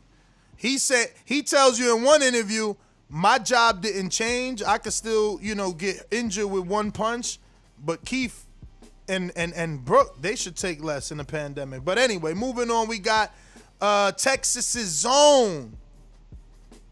Yo, Yo. My man got a little wheelbarrow to carry his cojones around, bro, because he's taking on short notice for Surefire D, stepping in for your cousin. Damn, he got elephantitis on his nuts? So you better ask him, do he need a corner man? You better ask him, do he need a corner man? Because he's stepping in for your cousin who couldn't make it for personal reasons, and we riding with you, Elias. De lo mio, because he's half Dominican. Yo, but that one white boy, he's going to be going against J-Mac, who's cornering for Surefire D in the co-main event. I already seen the fit. He's coming out. I can't even tell you what it's going to look like, but it's going to be fire.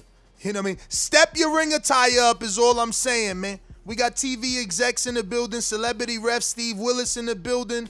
Come on, step your ring attire, especially when that one white boy is going on that level.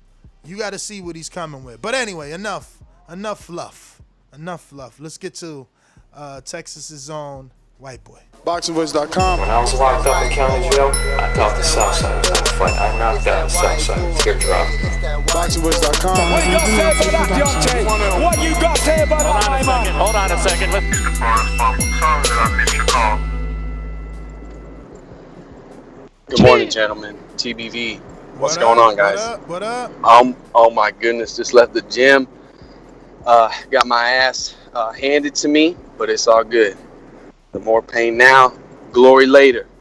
Let's see here. I just now read the title, man. If they can really get Pacquiao versus Crawford, man, that'd be amazing.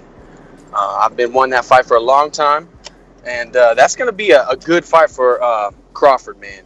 Pacquiao ain't no pushover. A lot of people think that he won't take that fight, but I believe he will, and I believe he has a real chance at beating Crawford. I really do. For Surefire D, man, I want to put on a show for these guys. If you do need some fire shorts, man, I got a hookup, and he will definitely make us both look stylish, bruh. I'm telling you, my outfit is up there. I'll be the best looking, that's for sure. Damn, coming in. Yo, if you don't look good, you won't feel good. So I love it. Exactly. Man, if I look good, I'm gonna fight good. That's for sure. And if I lose, I'm gonna lose in style. Best believe that. Love it. But I'm not gonna lose because I'm coming in with a good game plan, and I've watched this film. And for sure, Fire D definitely has the experience. He ain't afraid to get hit, but that's all right. We're gonna work his ass. So, but I am definitely looking forward to it. And for sure, Fire D, dude, I know you're in the gym. And I hope you're putting everything in, because so am I, bro. I'm ready for this. This is White Boy's debut. White Boy, and when is your Unguarded scheduled? I'm sorry. It's for I think we did it next Wednesday at 4. Next Wednesday, the week before the big event. I want to give the viewers some juicy content. So next Wednesday. Why didn't I put that in the calendar? Let me go check this. All right. Just wanted you to announce it. Remember, you can ask him a question on Patreon. We're going to be dropping that soon. Hell yeah. That's what's up. Hey, man, I appreciate you Let's guys. go, champ. Y'all keep, You feel y'all me? keep grinding out there. Yep. You said the 25th in my calendar. What now? The 25th is what we got scheduled on the calendar for 4 p.m. Eastern. Yes, sir. All right. Yes, sir. I got you, man. All right. Well, there you have it, ladies and gentlemen. You can catch that one white boy on an episode of The Unguarded on November 25th. We're going to be doing that at 4 p.m. Eastern. And we'll have a post out so you can ask some questions, get to know a little bit more about our Border Wars fighter, And, yeah, I'm actually excited because, Me too. he's been around the Border Wars community now for some time and hasn't gotten an opportunity to debut for work reasons. And now it's looking like it's going to happen. And I'm excited for the fight, man. More than anything. He's in a big fight. And this is another guy that wants an opportunity at Mitty. So, once upon a time, Mitty felt, he didn't have competition and he felt like people had all these 4-fight plans for him. But he's going to be pretty busy. He's gonna be pretty busy if Buckle up, Mitty. They coming for you, man. if everything goes right. That's what happens when you're in the top of the mountain. Candy Slim Francis. 501 did come in with a super chat, guys. We probably missed a couple more. I don't know if you want to check them, but Candy Slim 501 says, if Taylor wins, Bud to the UK for big money pay-per-view. Francis, Damn. we got a response. Go ahead, check that out, Champy. You the man. I'm on it like a bloodhound. Oh, yo. Listen, it's no looking back, man, after this Border Wars, man. It's crazy. It's only going to get bigger from now, man. Me and Francis out here fonding you. Yo, if we could lock this next sponsor in, and, it's better for y'all than for me, honestly, because I'm getting y'all, the goodie bag's going to be crazy. Somebody's going to want to turn pro. You know what I'm saying? I can't say too much information, but we definitely gonna get you, or try our very best to get all our participants who will be fighting the highest level of knuckle guards to put on before you wrap your hands and slide your wrapped hands in the gloves. Not only are we trying to get you the highest level knuckle guards, but we're also trying to get you at least one roll of war tape to wrap your own hands after you use your hand wraps. We're going to tape that up so it don't get all loose and sloppy. We're going to tape that up. You know what I'm saying? Shout out to War Tape. They've sponsored us before. We there. Hopefully, we could get that, and our fighters can have war tape around their wrists right before they put their hands in their gloves. What's the knuckle guard? No more showing up to a fight trying to slip your hands in bare knuckle like you Tyson Fury. Shout out to Marvin. We caught you. Not Marvin. Marvin caught you. Your name remained nameless. But I don't want to say the knuckle guard until I lock it in 100%. Winning? Like I said, I don't want to say the knuckle guard until I lock it in 100%. They did sound like it's 100%, but until I receive product and, sign contract, it isn't 100%. But we do have a super chat. Let's go, Champ. Let's see who's that. Is that Candy Slim? I read one of Candy Slim's. Did you read next one was Cannabis Cove that I can see. Did you read Ken Stone's? No, I did not. Exactly. Ken Stone, I think he's from Haiti, says Pac got options in McGregor, Khan, Mikey. Who's JS? JS.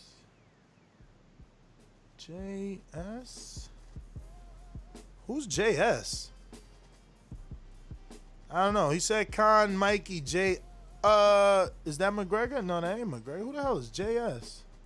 Oh, just saying. Just saying. You know I'm old. He said just saying. I did not know that's what that meant. Candy Slim says if Taylor wins, Bud to the UK for a big money pay-per-view.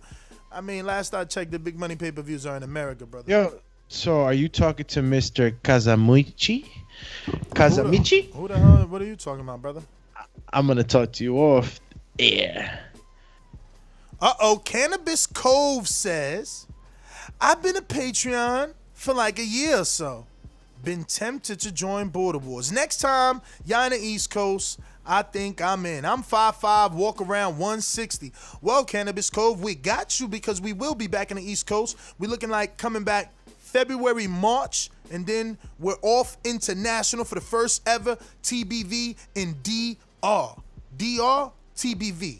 TBV in DR. That's what we're doing. But before that, we all coming in the East. It might be right here in Jersey at my own gym, which I love, especially as it got redone, or in Brooklyn at the home of Chris Colbert, Rashad Mati, and Nikita Abba-Ali, Big Baby, and obviously Coach Arliano Sosa. Shout out to Arliano Sosa, man. All his guys, he brought through the amateurs and turned them all pro, and all of them are all television fighters, man. He been doing that work when that gym was the Atlas Cots and Kids, and they lost that funding, and he's still been doing that even with a job. Shout out to all the coaches out there putting in that work. grinding with these young fighters and potential talent that become our future stars. We're going out to King Amin right here in Newark. What up, champ? Just like the king is what I mean. The king is what I mean. Top of the morning, TBV. What's good? What up? What up? So, yo, it's like this with this this Bud Crawford and Arum thing, right quick. Like, you ever been out or been with your peoples and you could just recognize people in a bad relationship, right? You know what I mean? So then you looking and you like, all right, shorty look a little wild, homeboy look like, you know what I'm saying, he tired of this, you know what I'm saying? And like, yo, that's just kind of the dynamics. Now, the problem is recognizing being in a bad relationship and getting out of it is two different things. And like I said, Bud Crawford don't seem like the type, whether it's right or wrong, he want to do too much talking in the middle. All right, cool. The problem, you can't fight Adrian Broner. Adrian Broner, even if you play the common opponent game and say, well, he fought Pacquiao and then he fought Porter, like, nah, that does nothing for me where I need to see. It's got to be at least Danny. He got to fight at least Pacquiao or at least a Danny. Cut it.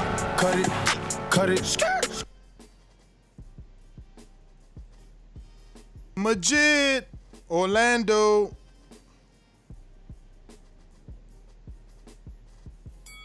What up? Everybody need to like the video, subscribe, help them reach their next goal, and join Patreon for something. Man, the way I feel on this, it's just the same. You know, I prefer Bud to go to PBC, and after the promoter, with all that disrespect, I wouldn't even want to have a big fight and put that money in the pockets. Y'all know my real name, Mr. Salts. You know, so I feel like, you know, Bob Arum done played him on that, you know, with that shit that he said. So I'm just ready for him to move forward, you know what I'm saying? And that's really all I got, man. All right. We going out to California Zone. CYP, claim your position. Yo. Let I had this whole thing set up, but I'm really getting tired of this. Like on the real, if white boy wants to continue to lie to people and tell him I ducked, even though Ness, you already said he had work reasons or whatever it was. If that's what y'all want to believe, we could cancel his fight for December 5th and put me up in there. I swear to you, I show up December 5th. I don't care what the weight is.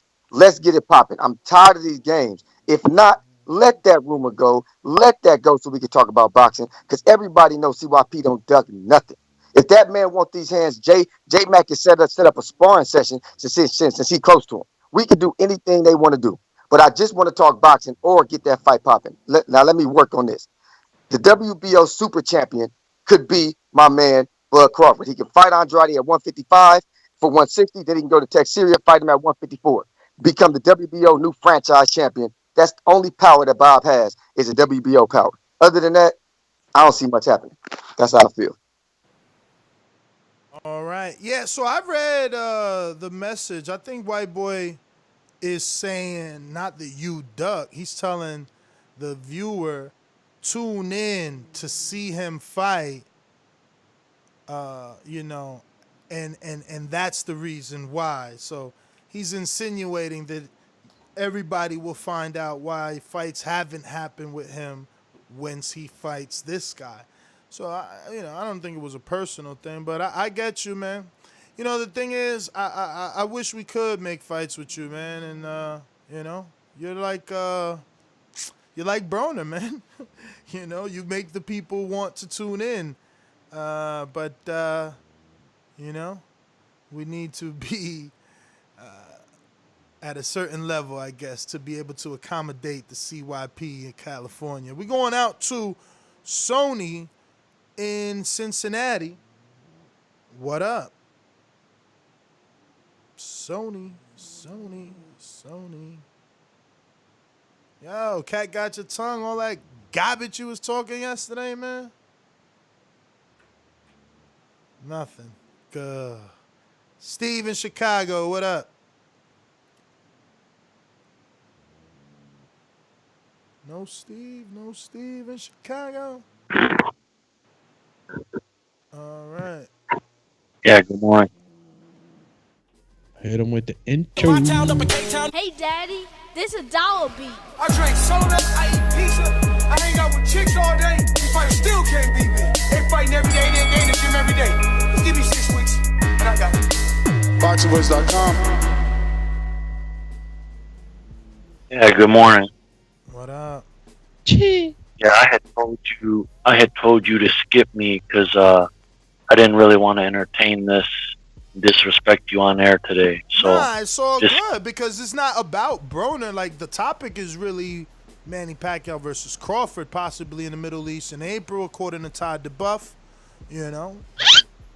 I came on when you started talking about Brown, so it's just funny to me I'm just trying yesterday to find a way to get him to cross over, right? Like, exactly. You know? Exactly. And yesterday when I brought that up to you, you shit all over me. So on Broner? No, I told you there's no guarantee. I told you there's no guarantees if he goes over there that he's gonna fight the top. And you said I'm crazy. So Yeah. So today you want I Broner, do. so, hey, I do it's all think you're good. crazy. I do think you're crazy in thinking that, and one doesn't have to do with the other, right? Like, what I'm saying is he's still in contract till 2021. So this isn't him going to the other side and not fighting the top. This is him still being in contract. You know, him already letting us know in public that he's got $1 million clause that says Bob got to get the fight, and if not, he got to pay $1 million. Bob already paid $1 million. He's still in contract till October 2021. So now it's like, look, you can't get me those guys, get me Broner, because he's going to commercially put me over the top. That's all I'm saying, champ. That's it. All right, man. Hey, shout out to you. He does. I'm just trying to get my man over the top, man. I'm trying to get him what we all want. You want to play rough? Okay. We want the big fight, and we need him to be marketable. You know what I mean? If he beats Broner on pay-per-view, we all know Broner's a pay-per-view. We all know Broner can sell it. He knocks out Broner. The next one is Thurman on pay-per-view. He's out the contract by then as well, hypothetically. You know what I mean?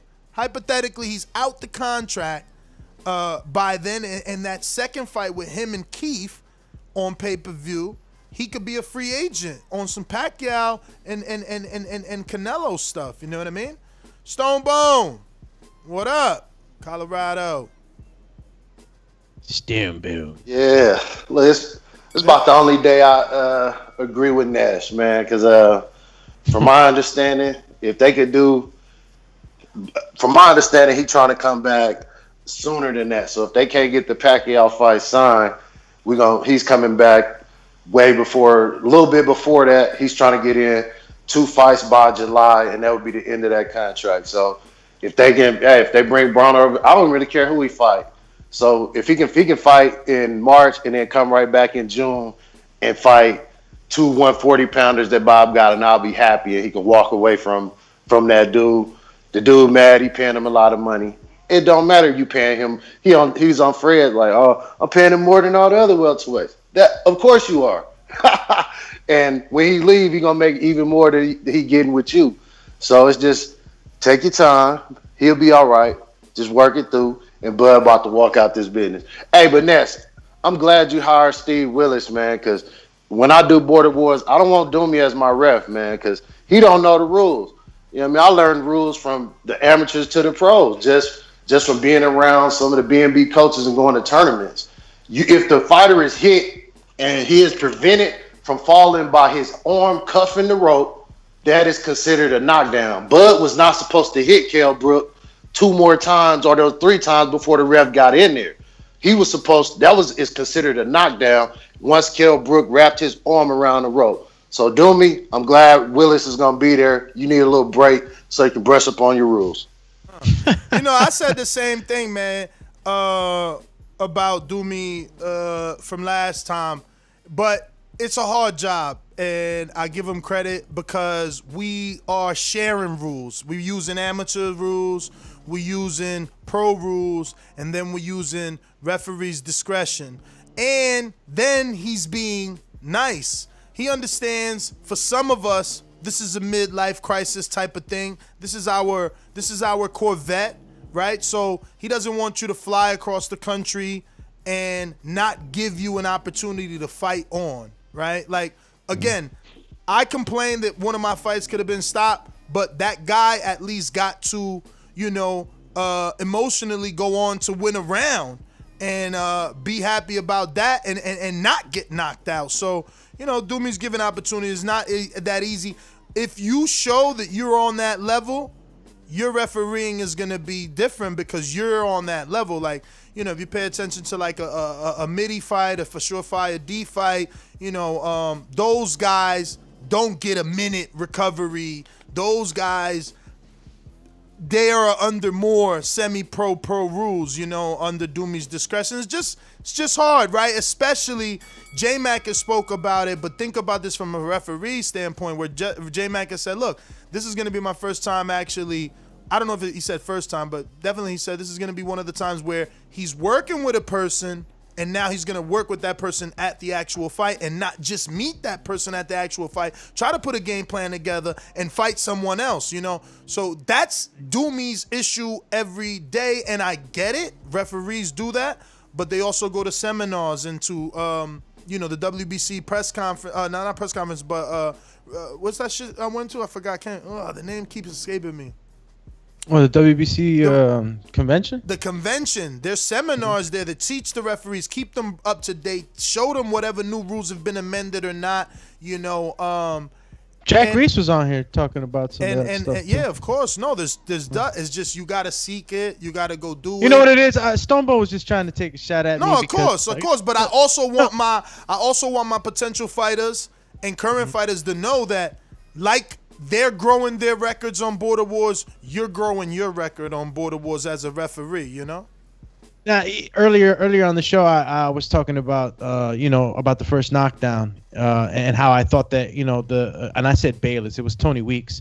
I didn't remember because I only saw that fight on Fight Night, so I didn't remember why he stepped in the first time. But yeah, if you go through the ropes, obviously we don't want somebody to do a B-hop out the ring. So, yeah, I understand that he would have stopped it for that. But as far as the Border War series goes, listen, Champy, you know what I'm saying? Like I said, my first thing is to make sure everybody goes home the same way they came in, make it safe. So my decisions are always based on safety first. Look, when you're a ref, and I know my man Steve could attest to this, you're always going to get a guy that's going to say otherwise. You know what I'm saying? That's the fighting spirit in each individual. And then as a ref, you got to understand that. But alluding to what Ness said earlier, yeah, I want to give every guy a fair shake. I want to make sure that I don't stop any fight just because, I felt that you were hurt and not really hurt. That's why, in the Sony fight, you kind of noticed that. I didn't know what to gather from Sony because he was smiling. So I didn't know whether he wanted to continue or he was just waving it off. So it was, you gotta read. You gotta be able to read the individual, and it's on the fly. But yeah. We got Eric Cruz, SOG. Look for his return. Border Wars, December 5th, number 9. Dallas, Texas. He's taking on Ringwalk Danny from Las Vegas. Stand-up Team Vegas. Captain Eddie out there. Navarez. Cruz says, Saludo Ness, Dumi, and Francis. We're going out to... Who's up? Taking it. Yo, shout out to Eric Cruz real quick, man. Eric Cruz, man, we appreciate everything you're doing for TBV in the background. Your efforts is not going unnoticed, and I want the people to know, man, that you're out there putting in, your time after work, before work, and we appreciate you. We appreciate you, and you fighting too. We definitely appreciate you from, myself, and I'm sure everybody on the panel feels the same way. Cheer. Let's see who we got on the next caller. Actually, we went to Brandon today, right, or no? No. All right. So then it's Brandon in Cincinnati. Hey, whole nother time zone. Jumped up for back with our mind on. Can't play when you here, get your life stole. If you bring it here, then the price grow. Folks jabbing and punching the line long. I drop a pigeon, let 9 go. We slap with the fake glass and white go. This only happens in Ohio. Yo, can you hear me? What's going on with y'all? We hear you, champ. What we hear up? you. Yeah, these the type of shows that kind of frustrate me with you, Ness, because you criticize the bud tenders as if we want Crawford to duck the top smoke when we want him to fight the best, and then you try to pitch shit like Broner as if that's a reputable opponent, man. Like Broner is like 200 pounds right now. He ain't fought in 2 years. If he was this hot commodity, wouldn't Al Heyman have brought him back by now to have a fight if he was this pay-per-view star and big name like you trying to sell him? And casuals ain't falling for that shit no more, man. The niggas in his neighborhood not even believing him no more. Trust me, I'm in Cincinnati. I know nobody's gonna fall for that. Broner is gonna like that shit is not gonna work, man. I won't if we can't get the top two guys. Give me that pretty hair ponytail having bitch Thurman. That's what I would rather see than AB, man. Nobody's buying AB anymore. That run is up, man. Niggas in the city don't even believe in him no more, bro. So I don't. Yeah, man, that just proves you know nothing about boxing. You know what I mean? Al Heyman is bringing him back, man. That's why Regis Prograves in the media saying that Broner's fucking up his money because he got arrested, man. You need to get your head out your ass. You know what I'm saying? Stop being a bud tender. Start realizing that if you really are a fan of Bud, you want to help him be in the best predicament possible. And while he's still under contract, they've already said no to Porter, Thurman, everybody else, Ugas, right? So Broner's out there, and he could take him over the top. But it's cool. It's cool. We're going out to Seattle, Washington. What up, though? Mr. PBC, baby. BoxingWords.com. I'm the finest. Canelo talking about he believe he can win. Go to my kitchen. Get the sharpest knife and cut the bullshit out. I don't care what you do good. I do every fucking thing great. Mr. PBC, baby. Mr. PBC. Man, the best part of waking up, man. Let me get that soundbite. All day, champy. The best part of waking up. This TBV in your cup was good, man. I'm not a bud tender, but I've always said Broner and Crawford would be a good fight for his fame and for the casuals, for him to gain more fans. I do think the Manny Pacquiao fight would be beautiful too. Manny Pacquiao didn't rematch the person that he lost to, and Crawford obviously beat that person. And what's the point of fighting Keith Thurman if you beat Pacquiao? Pacquiao beat Keith Thurman, so you can go straight to the Earl. Earl beat Sean Porter and Danny the next fight. So it'll be a perfect big match for a big fight in the welterweight division. That's my call. Facts. Mr. PBC, all right? Let me go out to Trey in the Bay. What up? Trey in the Bay. I was hearing some weird stuff earlier. I kind of forgot. I get to work it, man. Shit become background noise, and I start forgetting stuff. But some of the guys are calling, man, and saying some weird stuff. I'm glad the topic kind of changed. I guess the Broner fight, I kind of get your point. You said just for stardom, just to blow his name up, just for the looks and the numbers, not as the fight that we've been wanting. So I kind of get that. I don't care, man. If he get out and give us some good fights, that's really all we want, right? Especially before he get too old and slow down. I don't want to see guys fight guys out of their prime. I just want to see the good fights. That's it. All right. That's it. Hey, and Bob. This is what I wanted to say. How your promoter gonna tell you to promote yourself? What I need you for? Exactly. What do I need you for?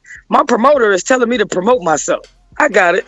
That's trash. But this is what Floyd said about Bob years ago, and this is what I'm saying. It just frustrates me that it took him to come out and say it for y'all to believe it, and not you personally, just Bud fans in general. It's like, how couldn't you see this, man? Like, it's not that hard to make a fight, man. He makes it impossible, man. It can't be this hard, man. Everybody else got names on the resume. Yeah, man, I thought that was funny. And hey, the Pacquiao thing, I never believed that. When they said that, I'm like, man, let it go. So the man went to a whole different promotional company to come back and fight you.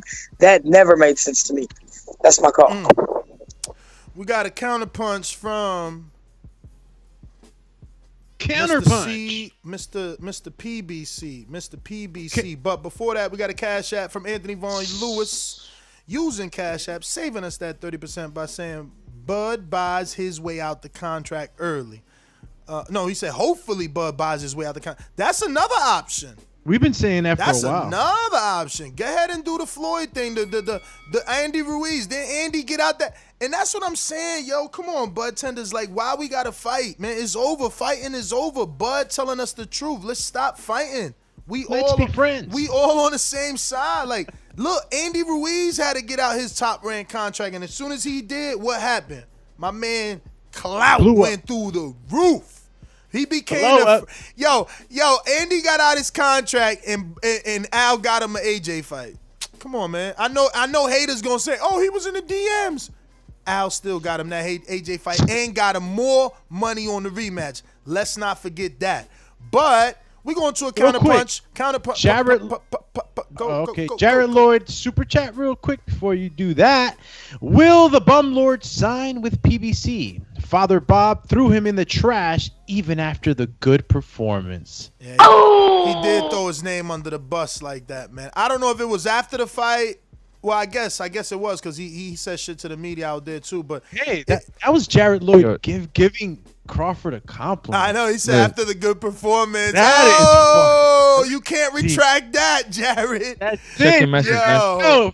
Hey, all the butt tenders out there, the butters, all that other stuff that intrigue be coming on and saying, yo, y'all heard it. The Rebutticans. Rebutticans, we getting political nowadays. Jared Lloyd has given credit to Terence Crawford. It's just check your message, Ness. Yo, Big Nick says, Mr. What have you done for me lately? Wants Broner for Bud. Yes, there is a means to the madness. Bowen Bama says, I want to see Bud stop the man that never been stopped in Broner. Will you finally give him credit if he wins 13 more fights and becomes 50-0, Ness? I'm already giving him credit. I'm on his knockout streak. I'm trying to give him the plan to be the man. That's what I'm trying to do, B. That's what I'm trying to do. Let me go to this counterpunch from Dom in Seattle, and then I got JT with one. Dom, what up? Dom. What Bob said was the most disrespectful thing I've heard anybody say. He would never do that to Tyson Fury, the great white rhino. I don't think he would ever do that to Tyson Fury. Tyson Fury came out as a king. He never did that for Crawford. I think PBC 2020, he needs to get rid of him. I've been saying what Bob said, but I don't think Bob should have said that. That's my call. I agree, man. Great white rhino. No promoter should tell you promote yourself. I'm sorry, Francis. Believe me, I'm trying to get to you, but I'm manning the ship, man. I'm manning the ship. Give me 1 segundo. We almost finished. We got another show scheduled at 11:30, so we definitely doing a hard stop. Holy Jeebibas. It's mad people on Blog Talk right now. What in the brack is going on? For real, yo. You can't touch me. You're not man. That's that button AB target showing. I'm telling you, man. Get your ass in the ring. Ain't no hard buttons. Boxing motherfucker like this. BoxingWords.com. Hey, Daddy. Boxing thinking man's game. This is $1 Skill. Up here. You gotta get out and think of motherfucker. That's what BoxingWords.com. TBV, what's happening? What up? Man, everything coach. You know Jerry Lloyd just made my motherfucker. Excuse me. Made my day. Let me say it correctly. Shout out to Jerry Lloyd. I knew you been seeing the light, my guy. That's why I kind of was like, I like Jerry. He all right. He just shooting the shit for the show, and I appreciate it. But hey, Jerry, come on over, player. But yeah, bro, he'll watch Broner, and I'm gonna keep the same energy I always had. It don't matter who you bring, but we want Pacquiao and Earl. It's enough of these other motherfuckers in the way. Let's get to the big fish and make shit happen. Shout out to everybody. Shout out to Baldy. Shout out to Jet Soul. Shout out to DBI. So y'all stay up, man. Appreciate the show as always, Ness. Y'all keep it 100. All right. Shout out to you, JT counterpunch. Sorry about that. Or was that not from you? I thought I seen somebody say that. Counterpunch. No. Let Yeah, that was for me, Ness. All right, go for it, champ. My bad. Yeah, I thought you forgot about me. That's why I ain't seen it yet. But I wanted to counter on PBC. I disagree with PBC. I disagree with this whole Broner fight. A few people already calling, just like Brandon made an excellent point on it. I think I spoke on it before. That's not a good fight no more. I don't see the promotion in that. And if AB was a big sell right now, he still would have got that 10 million that he wanted when he wanted to fight Devin Haney and stuff like that. So man, let's leave that fight alone. The better fights will be to Keith Thurman, Danny Garcia, Sean Porter. Even though they got losses, those fighters are still fighting at the highest level, at the best level. I'd rather see a Ugas fight, Ugas fight versus Bud, the guy that beat him in the amateurs. I'd rather see that fight before I see a. Cut it. We got Hawk in Maryland. Talk to me. Yo, what's up, fellas? What up? What up, champ? Ain't too much. Good morning. I gotta start off saying how I watched that fight on YouTube. Mario had a knockdown. Mario had a knockdown in that fight. But anyway, on to the Terence Crawford Jones. Like Roger Mayweather used to say, Bob Arum don't know shit about boxing. There's a blueprint set out long time ago by Roger Mayweather. It was followed up by Floyd Mayweather. It got flipped over to Mikey Garcia when Mikey Garcia started running through all the black fighters until he got stopped by that stop sign called Earl Smith. Now Tank Davis taking it back up. I think Terence Crawford needs to jump out there and go look for Josecito Lopez, who Keith Thurman couldn't do nothing really impressive with. Stop him and take that Mexican route and start getting popularity like that. That's my opinion. That's not a bad route, a Mexican. I mean, it worked with the Benavidez. He did really good numbers with the Benavidez. We going out to Sal in Milwaukee. What up? Ness, what up? Can you hear me, bro? Perfectly. All right, check this out. You a funny dude, bro. It's been a minute, back again, but check this out. I'm going back a couple shows ago when you said Terrence get credit for shit that somebody already did. No, you Star Crunch head motherfucker. Terrence get credit for the shit he done did in boxing in each weight division. Not because he knocked somebody out with a jab like the brother did. That's not why he on pound for pound. It's his skill set, what he done in each weight class. And I'm out. Love, Ness. Ugly motherfucker. It could be. Both could be true, man. Because again, y'all didn't start calling Jamal pound for pound when he dropped Julian, who went on to become Unified. And I don't hear nobody calling Jamel pound for stopping Rosario with a jab. But Bud, gets a knockdown over Brook with a jab, and you watching greatness, Ness. You see, you watching greatness. That was all the calls yesterday. You forgot? Y'all must have forgot. We're going out to Marcus, and the reason that Ohio runs boxing. Dead. What's good, guys? What up? Man, I don't know what some of the callers were saying, man. I like the Broner fight. A lot of people said, I heard somebody say they don't mess with Broner in Cincinnati. That's a lie. Broner kicked a lot of people out of the clique who was on the team when he was on top. But when he went down, they disappeared. Those are the guys saying that. But anyway, I like the fight. I see Broner coming out with Buster Douglas. We can sell this fight as 42-1 underdog. No one's giving Broner a chance. Buster Douglas there. See him win the WBO title. I can see Broner hugging him, and it's emotional, while Letitia Crawford and them throwing cheers in the ring. It's a beautiful thing, man. But I like the fight, though, Ness. That's how I run boxing. I'm out. Yo, I like the fight too, man. Listen, Broner shown power late. What's my man name? Emmanuel Aleem? Nah, Emmanuel. Call you Emmanuel. Fuck it, man. Broner fought somebody named Emmanuel in Cincinnati. Taylor. Thank you, man. Stone Bone, you a G, man. Stone Bone and G. Stone Bone, you almost rich already, man. You need to just come do the show absolutely free because you so rich and you so knowledgeable, man. So Taylor, Emmanuel Taylor. He dropped him, what, 11th, 12th round maybe? Uppercut. Boom. You know, Broner Porter, left check hook. Boom. You know what I'm saying? Maidana, where everybody likes to laugh at him. Where everybody likes to laugh at him, he check hook Maidana, broke his jaw. Y'all like to talk about Broner looking bad after that fight. Go check my interview where Maidana says he broke my jaw and I never been hit by nobody as hard as him. So, you know, especially for a guy like Crawford who people believe, not me, people believe he chinny. I mean, you know, maybe. That's all. Maybe. Jerron, you never pressed 1, and because you haven't, we ain't going to you.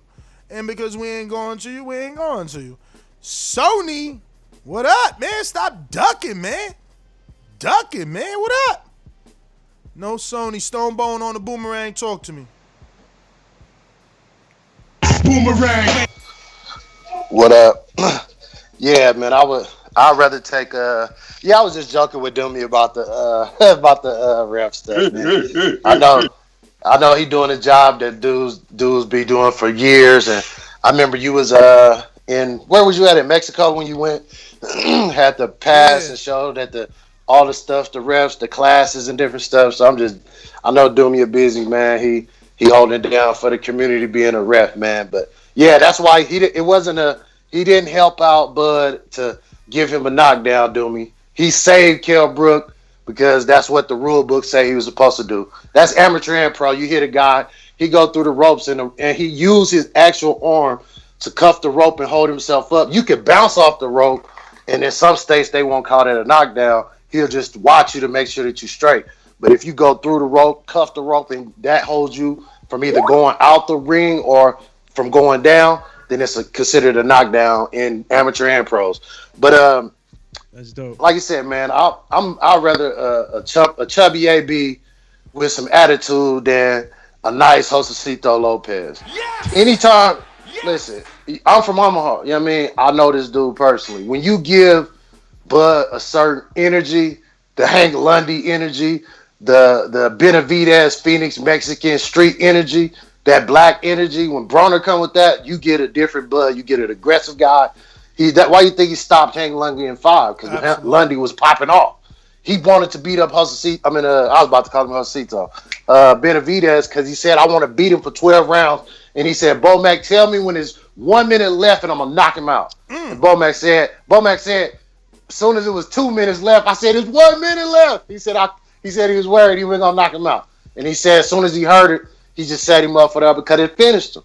So you give him that type of energy with an AB. But Ness, AB was out here in Colorado Springs. He only lasted a week working with Bud and Shakur. He know that's a different. How long ago was that? This was when he was getting ready for Mikey and Bud was getting ready for Undisputed. So they sparred? No, bro. Listen, I used to ask Jamel Herring about this. That we was all there. You got to ask him about that. Where Broner forgot his gear. He didn't want to. They was like, man, this the Olympic training center. There's gear everywhere. Same, though, man. I would do the same. Come on. Cut it. Can't spoil you. I'm going to fight you, man. Can't spoil you. I'm going to fight you, man. I'm sorry. I know some people look at it like good work, but it could end up not allowing him to get that fight, man. He might be deterred, but listen, that fight's still on the table. They need to make it happen. Trey in the Bay, Boomerang. Oh, shit. Coach Myers always say I forget him. I'm sorry, Coach. You wasn't there. I'm running with you wasn't there, man. You wasn't there when we started boomeranging. You just jumped on. What up? Yo.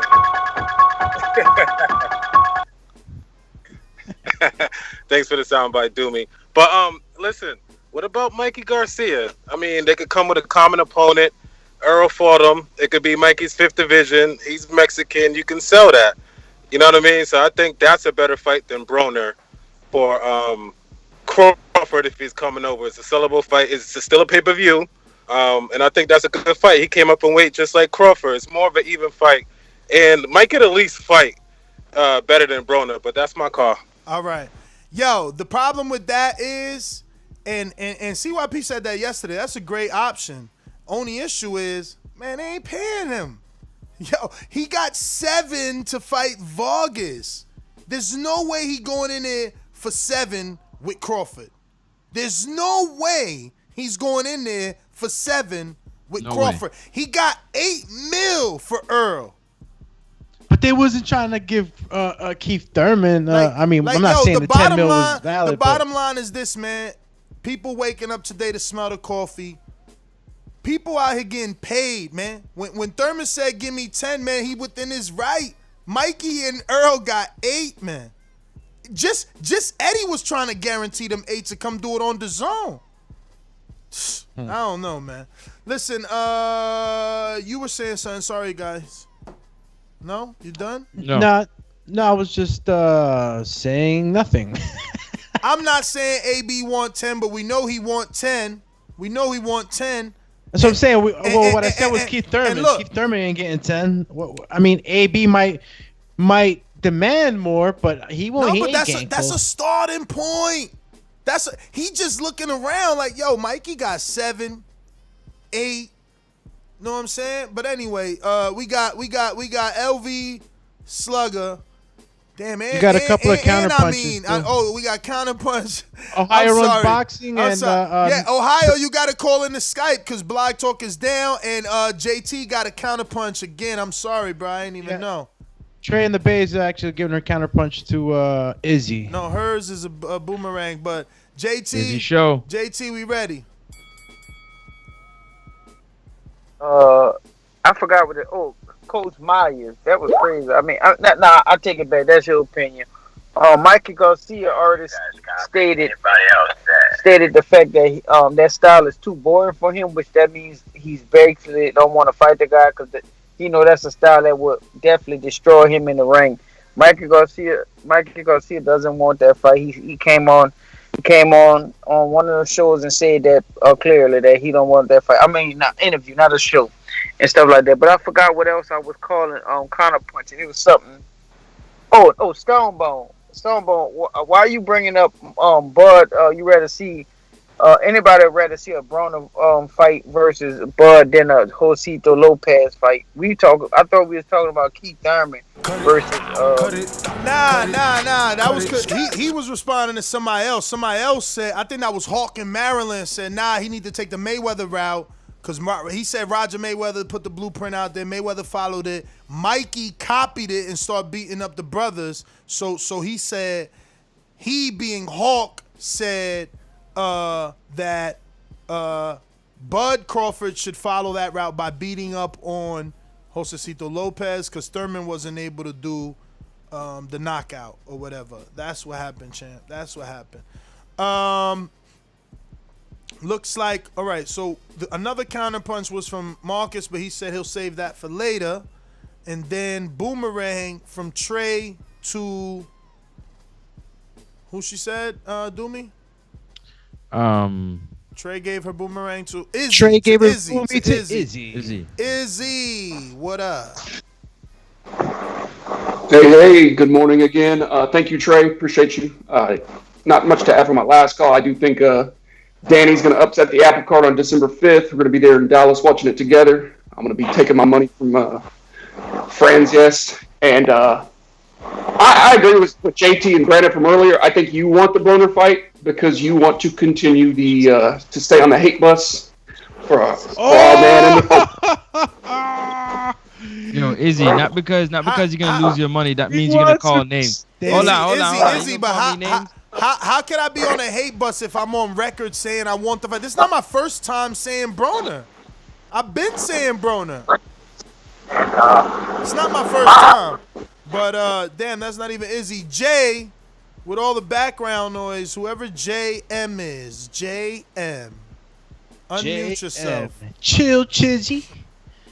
JM, unmute. JM, unmute. JM. They need to make Skype where I can unmute y'all too. I can only mute y'all. It's so corny. Yo, Izzy said he on the DSG side. Yo, JM, I guess you just listen in. We going out to Boomerang and Keem, talk to me. Boomerang. Keem at work. Keem at work. Keem at work. LV Keem the Slugger. dream. LV Slugger, what up? What up, though? What up? What up? What up? Yeah, man. Bob talking crazy, man. Bob over there talking crazy. We need to get up out of that. Hopefully, Bud can get up out of there. We go to PBC and we do our thing over there. But I don't want that Broner. Broner need to get a dub, man. Broner. When the last time Broner won a fight? He about to fight in January and February, man. I'm telling y'all.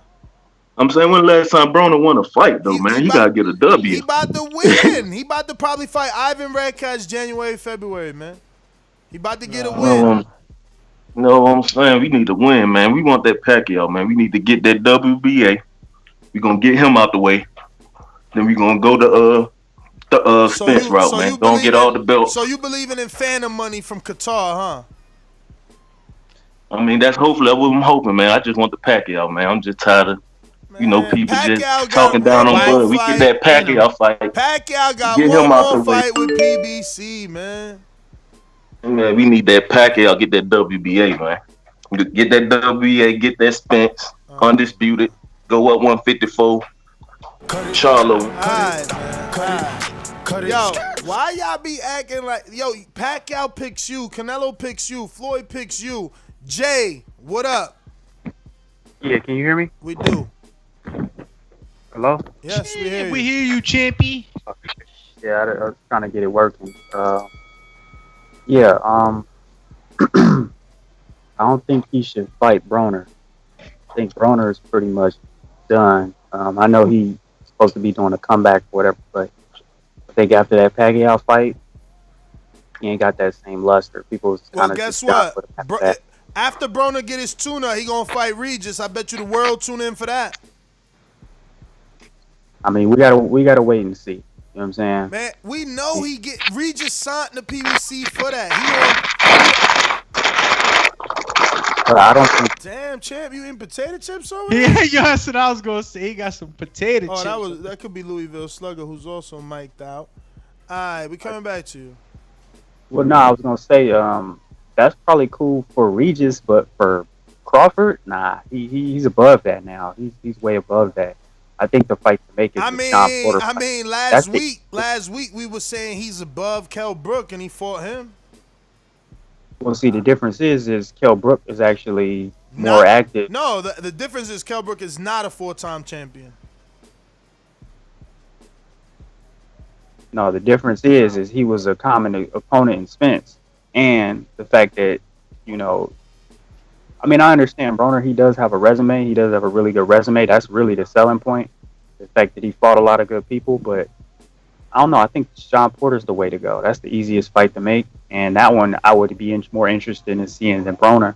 I mean, that definitely was a pay-per-view at one point, man. They let that slip. But, cut it. Jay, thanks for calling in. We got Ken Stone on the super chat. It says, you want Canelo or Pac fight? Someone first turds. Huh? I'm lost, man. Yeah, I'm double lost at that one. I can't even decipher that one, man. I mean, trying your boomerang one more time, I mean. No, gotta go. Yo, catch us on the next one. That's UTO, Instagram, and Twitter. Peace. Yeah, next up, Sports Talk, man. Catch you on the next one. I appreciate y'all. Let me see, make sure we ain't got no super chats we missed and left behind. Nope, we got to Ohio Runs Boxing letting us know that he'll take his counter punch later. And Ken Stone, we got to you. Catch us on the next show. Actually, immediately right now, we're going to be talking the heavyweight division and Eddie Hearn. Peace. You already know. Catch me on IG, Alex_Doomsday_LAINEZ. TikTok, Ness, he says, why you talk about it? I guess never. And Twitter, AlexLinusTBV. Why you talk about it, but I still bring it up. My man's going nuts, man. Yo, they say old age does shit like this to guys, man. Feel bad for him, man. What's up with Doomy, man? Yo, we out. Next one, heavyweight division. Peace.